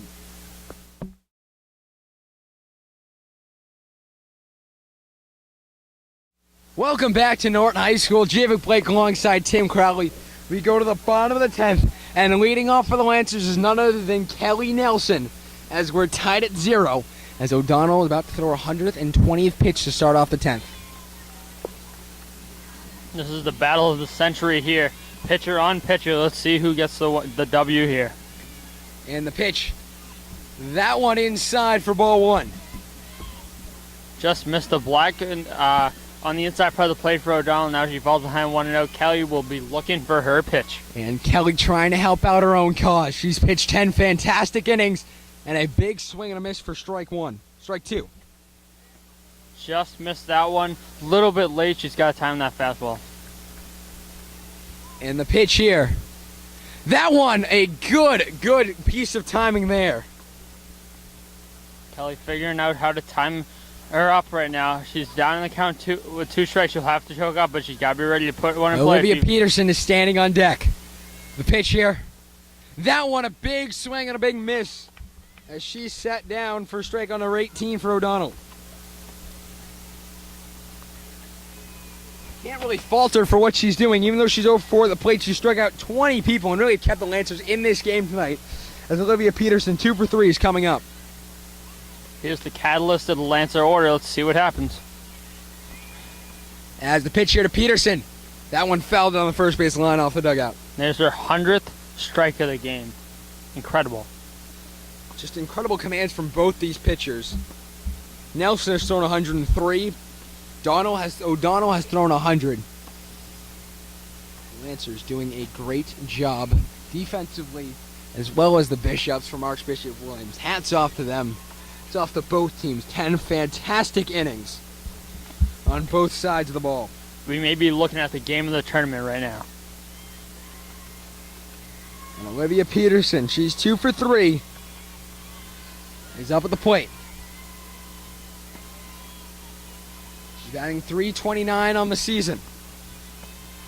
As that one inside for a ball. Just missing on the inside part of the plate. Not a bad pitch, low and in. Trying to establish herself on the inside part of the plate. Good fastball, but just missed. 2-1 the count. Pitch.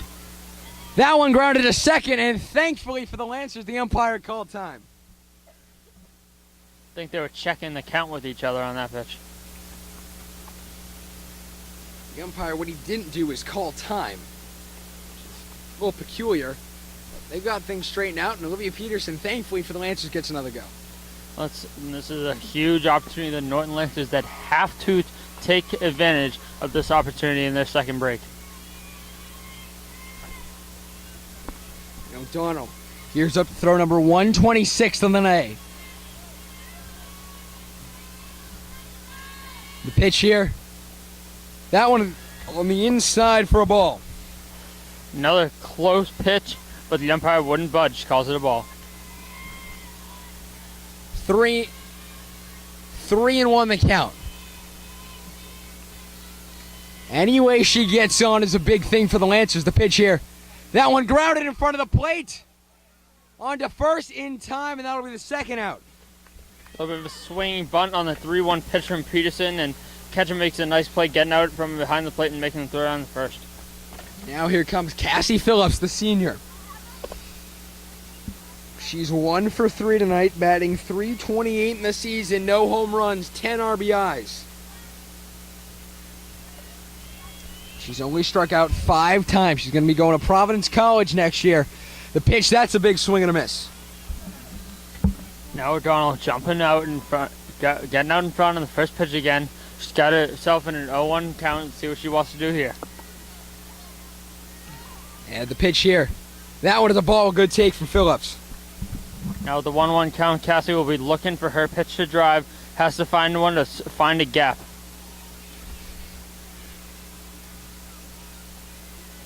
And the pitch here. That one on the inside corner, just biting the black for strike 2. 1 ball, 2 strikes, 2 outs, no one on for the Lancers here in the 10th. As we're deadlocked at 0.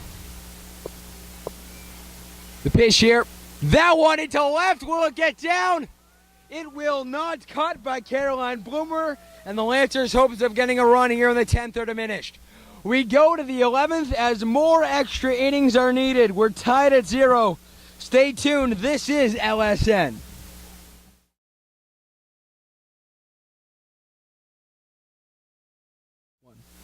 Welcome back, folks, to Norton High School. What a game this has been. We're in the top of the 11th inning, deadlocked at 0, and what's been a fantastic matchup, Tim. Yeah, we've already played a game and a half today, and we're still in the 11th inning. Just an overall great game. The pitchers duel 0-0. We've seen it all today. Some great defense, great pitching. 2 pitchers that have combined for nearly 40 strikeouts, which is absolutely incredible. And we just hope to see some more great softball. Nelson has 20 for the Lancers of the 36 batters she's faced. The pitch here. That one is the ball outside. And you got to think, She's thrown 127 pitches. Even though it's a natural arm motion, your arm has to get tired at some point. And I mean, when you're missing low, it's also a strain on the legs too. And that pitch is just nicking the black for strike one. And hats off to both of these pitchers. Nelson has pitched a fantastic game. O'Donnell has pitched lights out as that one grounded to Noski at third. The throw to first in time, and they'll get the first out of the inning here in the 11th. Great job by Kelly keeping the ball low, and she's been getting a lot of ground ball outs these last couple innings, and that's really what you have to do in a deadlock game like this one, David. As Nelson gears up to throw number 130 on the day. 105 strikes, only 24 balls. The pitch here. That one is swing and a miss from Katrina Vasey. She's 1 for 4 on the day with 3 strikeouts. As that one a big swing and a miss, and Kelly Nelson, she's in their heads, you see, fooling batters, throwing balls that shouldn't ever be hit. As the pitch here, that one is low for a ball.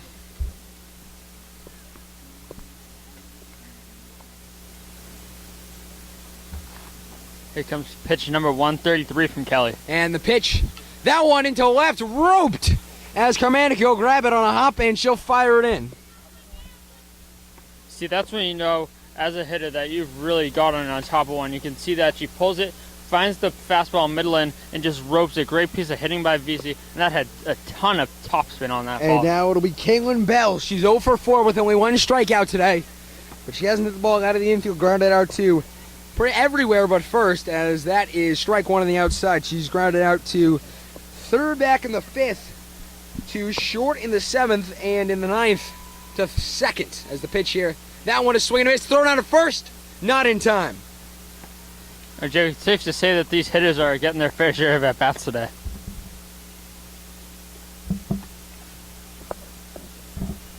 And the pitch here, that one hit into center.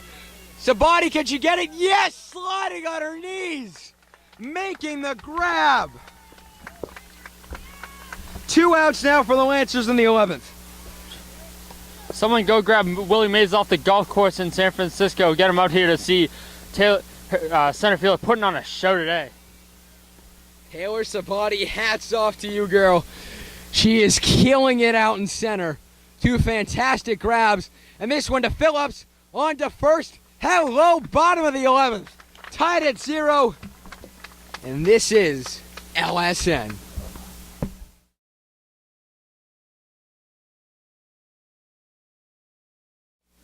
Welcome to the bottom of the 11th. We've only played for 2 hours and 10 minutes, yet we've played almost 2 full games of action. As the Lancers will send up the bottom 2 of the order. Butner, Cicerone, Frontino. And combined, they've gone 1 for 4 on the day. 1 for 5 on the day. Butner, swing and a miss for strike 1. You know, I've really seen an aggressive approach at the plate from Leah today, and I guess she's continuing that into extra innings, finding the first pitch strike, looking to drive it, but just missed. O'Donnell, 132 pitches in the afternoon. As the pitch, that one inside for a ball. Good layoff by Leah, noticing that pitch was down and away, knowing that that was definitely not a strike, laying off, good awareness.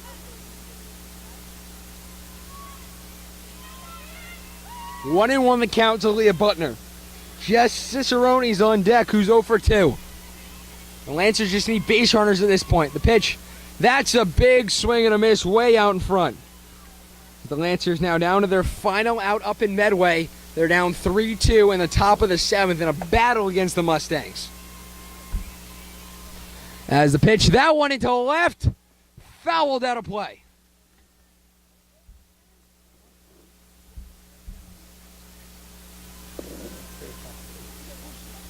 The Lancers playing up in Medway in the baseball playoffs. As the pitch here to Butner. Fooled her there, but didn't get the call as it just missed.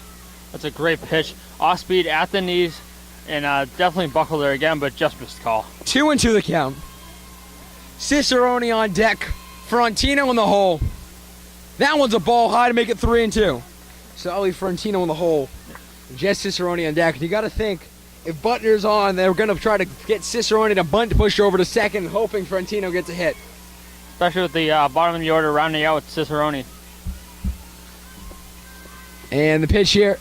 That one grounded on the line right to third. On to first from Crocker in time for the second out. Can you say, look what I found with that one? Great play. We know they still have a chance to rally here. Lancers with the bottom of the order with Cicerone coming up only with one out, and they'll look to start a rally up. And news from Medway, the Norton Lancer baseball season comes to an end. They fall 3-2 to Medway in the 7th. They had a fantastic season after starting 0-5, and that's a bunt down the third base line. Grabs it foul. The Lancers had a fantastic season, started 0-5, and then went 12-4 in their final 16 games.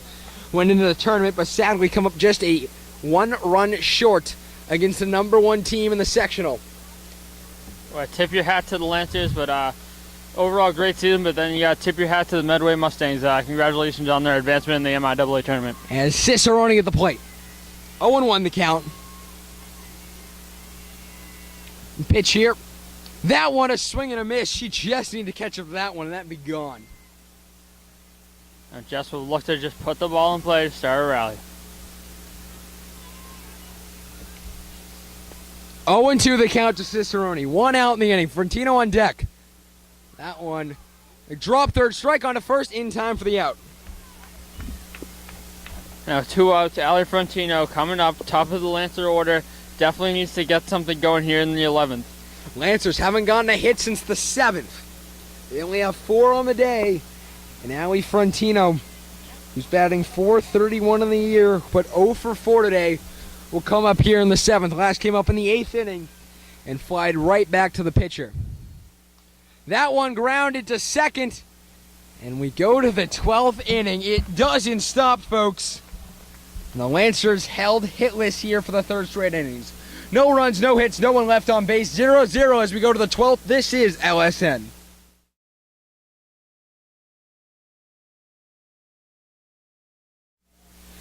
And to the 12th inning we go. There are marathons, then there's this. 12 innings. And they're warming up Megan Vigani in the bullpen. Nicole Granger and her going out to the pen to warm her up as Kelly Nelson has thrown 136 pitches. In what has to be one of the longest softball games in MIAA history. Absolutely, they say this for baseball. I think it's definitely apparent today. They say the game's a marathon, not a sprint, and I guess they weren't kidding about this game today. This is more of like a double marathon at this point. Let's pitch here. That one is a strike on the outside. Nelson nearing 140, and that's why they're warming up Vignani in the bullpen. As Nelson has to be getting tired, but she's done a fantastic job on the mound today as the pitch. That one into left. Can Carmanica get it? No. Shots playing on a hop. It goes by her. Button will grab it. But Sayer doesn't go to second. Great job by Carmanica. Keeping the ball in front on a tough hop, but keeping the runner fresh and not allowing her for extra bases. Now it'll be Jamie Herrick, the catcher, number 14 at the plate with a runner on. Her 5th at-bat of the day. She's showing bunt, and an awful bunt as that one fouled away. That's an awful bunt fouled away. I'm just not sure what she was doing there. As Emily Williams is on deck.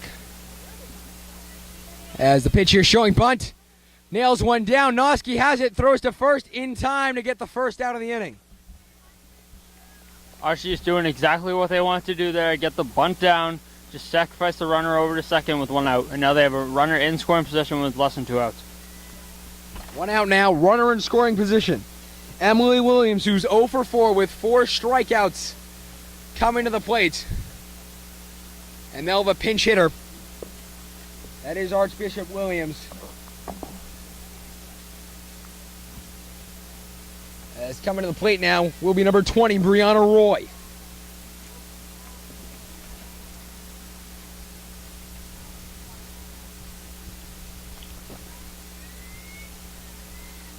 So Roy will get to bat here on the 12th against Nelson.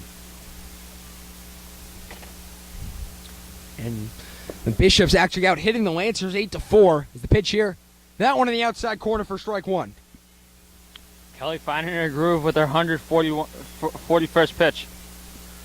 She's only thrown 25 balls, folks. Yes, 25. As that's a swing and a miss for strike two. 142 pitches, 117 strikes, and only 25 balls with 20 strikeouts. 0-2 the count now. The pitch.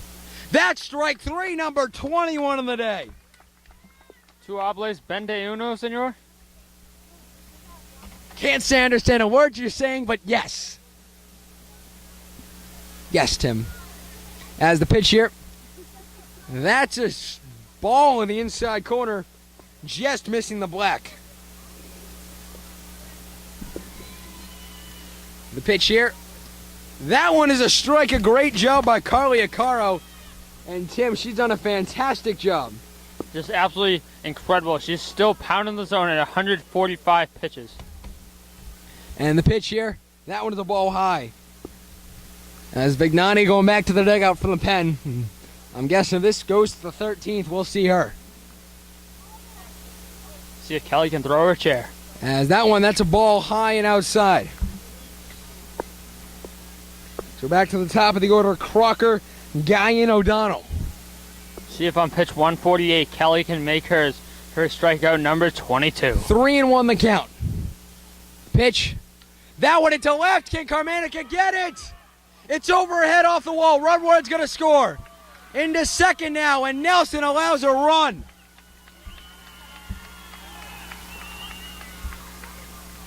Finally, the Lancers crack.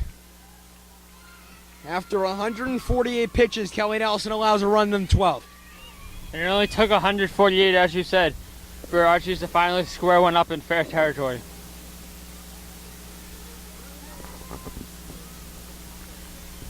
And now, in the 12th, it's 1-0.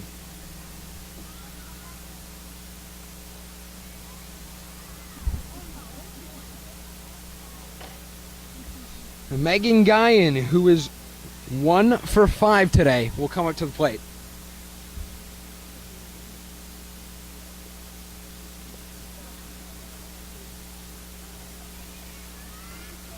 Two outs, 1-0 here in the 12th. With 2 outs and Kaylee O'Donnell and Megan Guyan at the plate. Pitch.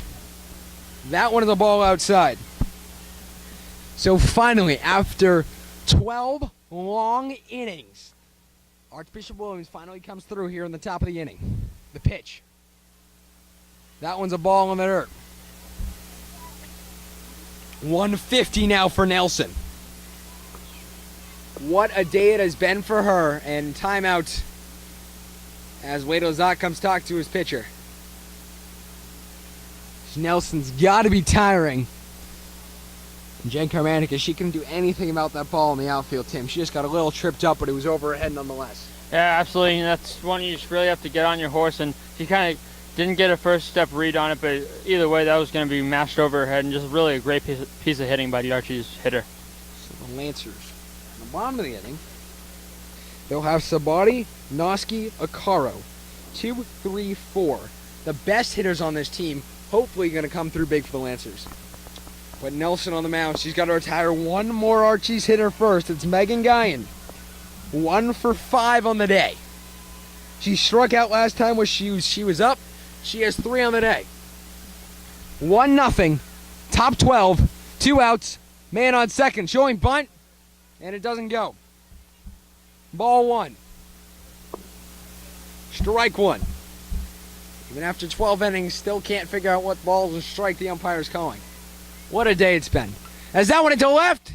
Will it stay foul? Yes. 0-2 the count. Nelson trying to throw number 133.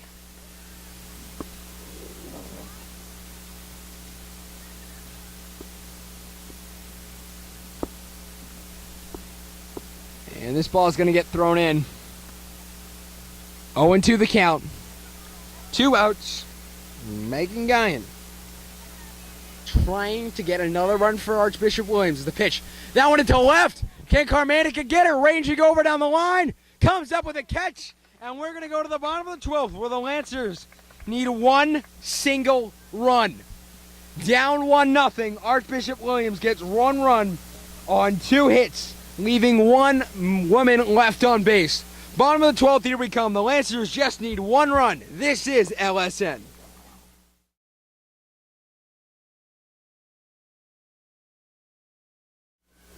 Welcome back. Bottom 12, the Lancers just need 1 run, and they have the 2, 3, 4 hitters up. They only have 4 hits on the day as O'Donnell. They only have 5 hits on the day as O'Donnell has been brilliant for the Lancers, for the Archbishop-Williams Bishops. 4 hits in 37 batters, while Archbishop-Williams has 10. The pitch here showing bunt. Lays one down, a beauty. Rolls back to throw to first, not in time, and the Lancers have a runner on. Way to get a rally started here in the 12th. A gutsy move from Coach Wade Lazat, and he gets a runner on. Taylor Sabati was 0 for 4 of the day. Now it's Stefnoski with home run power, trying to send the Lancers into the sectional semis. Shows bunt, lays off, and that's ball 1.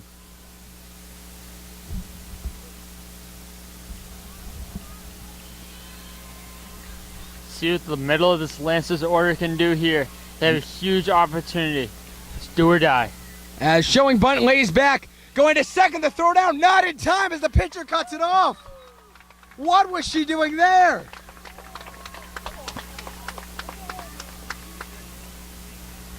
The tying run, only 140 feet away. As Bill O'Brien calls timeout to talk to his pitcher. Jake, I'm going to need a girl's name for Willie Mays because she's putting on a show today. Well, why don't we just call it Taylor Sabati? Putting on a show today for the Norton Lancers in all categories.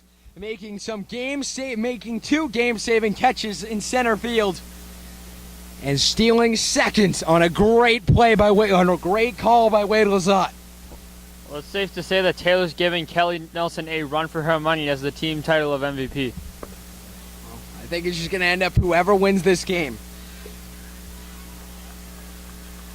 Archbishop-Williams up 1-0 here in the 12th inning. 140 feet away is Taylor Sabati with Stefnoski at the plate,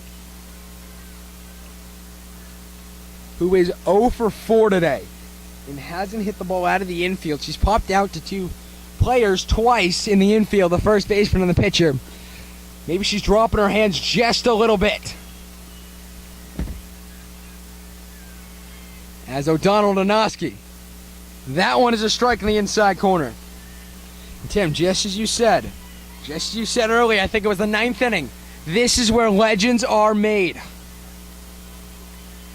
See what Steph can do.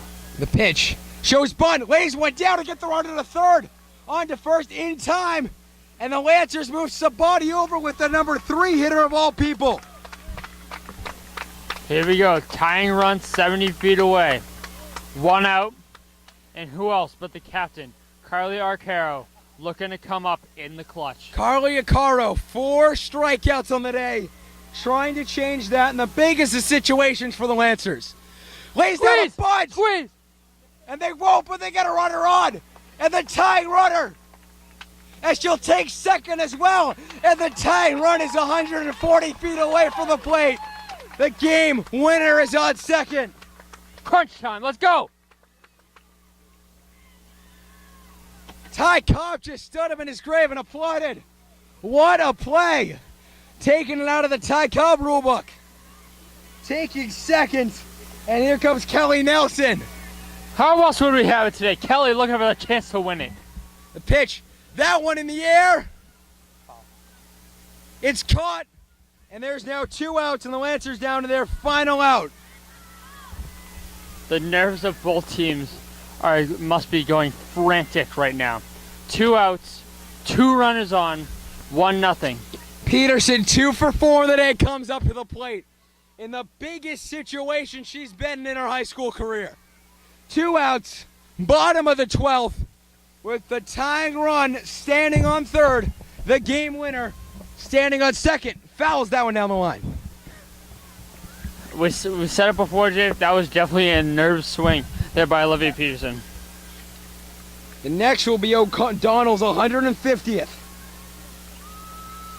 2 outs. And Peterson standing at the plate, trying to get one run for the Lancers. Puts it on. It gets down. Here comes the game winner. Sabani home save. And the Lancers are moving on to the sectional semifinals. Carly Acaro scoring from second. She's mobbed at the plate. And Olivia Peterson, with the biggest hit of her high school career, sends the Lancers to Taunton. 12 long innings and a 2-1 final. Heroes remembered, legends never die. Olivia Peterson just left her mark as a legend here at Norton High School. 2 ribbies, what a way to go. 2 RBIs, and the Lancers finally break through with 2 runs in the 12th. We'll have post-game coverage for you up next. An interview with the hero Olivia Peterson and the coach Wade Lazat. That's all coming up next on LSN. The final score, the Lancers beating the Bishops by a score of 2-1. We'll be right back. This is LSN.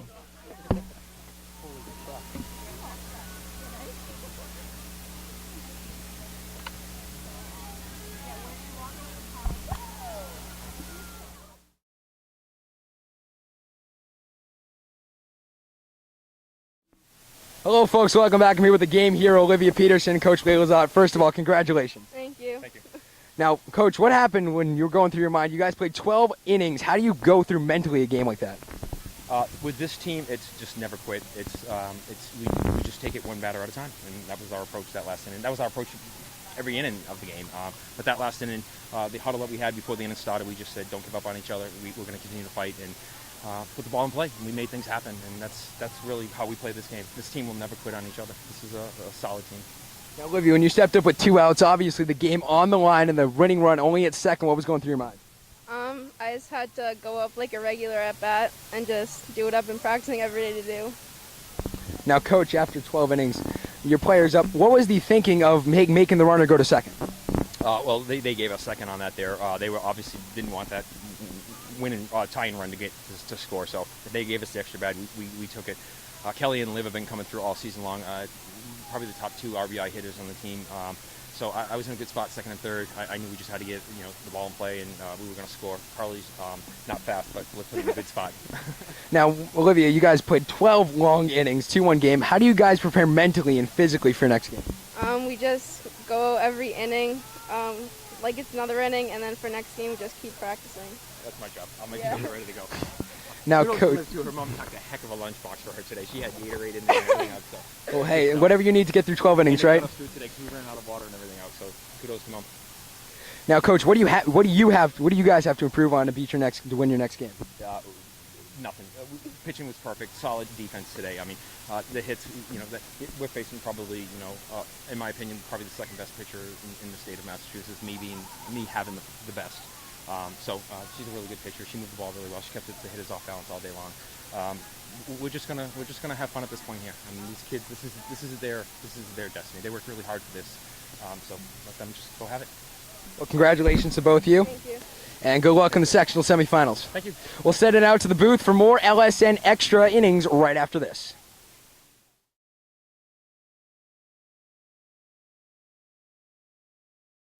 Welcome back. 12 innings later, Tim, we finally come to a conclusion. It's only fitting that no runs are scored until the 12th inning of play. Yeah, I think that's been a theme for us this year, Javik. We ran out of room in our scorecards. I think my nerves are just settling down, even as a KP person. I mean, you just gotta have to love good ball like this, but this is probably one of the greatest games I've ever seen. And there's a quote that my dad always says, these are some of the games that are better than the ones you pay to see. And I think today definitely fits that. Well, technically, we could have gotten paid to just talk about this game. I mean, what a game it was. Carly Acaro hustling all the way around the bag, and Olivia Peterson coming up with a timely hit just over the second baseman. And really, if she didn't have tripped and fallen, we would have been talking about a very different outcome at this point. And absolutely, and that was a tough leader, almost like the Luis Gonzalez game, like 7 of the 0-1 series. Just really nice piece of hitting, and that's what she's been great at doing today, is taking the ball the other way. So had a nice slap single earlier in the game and just found a hole to win this game for the Lancers. And just like Luis Gonzalez is breaking the hearts of many fans. And now Norton will move on to the sectional semifinals. But this game, what a great game it was. It involved almost 80 batters, 45 strikeouts. It was just a game that really is one of the best you'll ever see in playoff. And it was the playoffs. I mean, it's not a regular season matchup in the middle of March with two teams. This is the playoffs where they fought 12 innings and then they got to go out on Wednesday and play a whole nother game. You know, when the only 3 runs of the game come in the last inning, and you're talking about Kelly Nelson joining a company of Randy Johnson and Max Scherzer, you know you have something going, and you put playoffs on top of that, you can't beat it.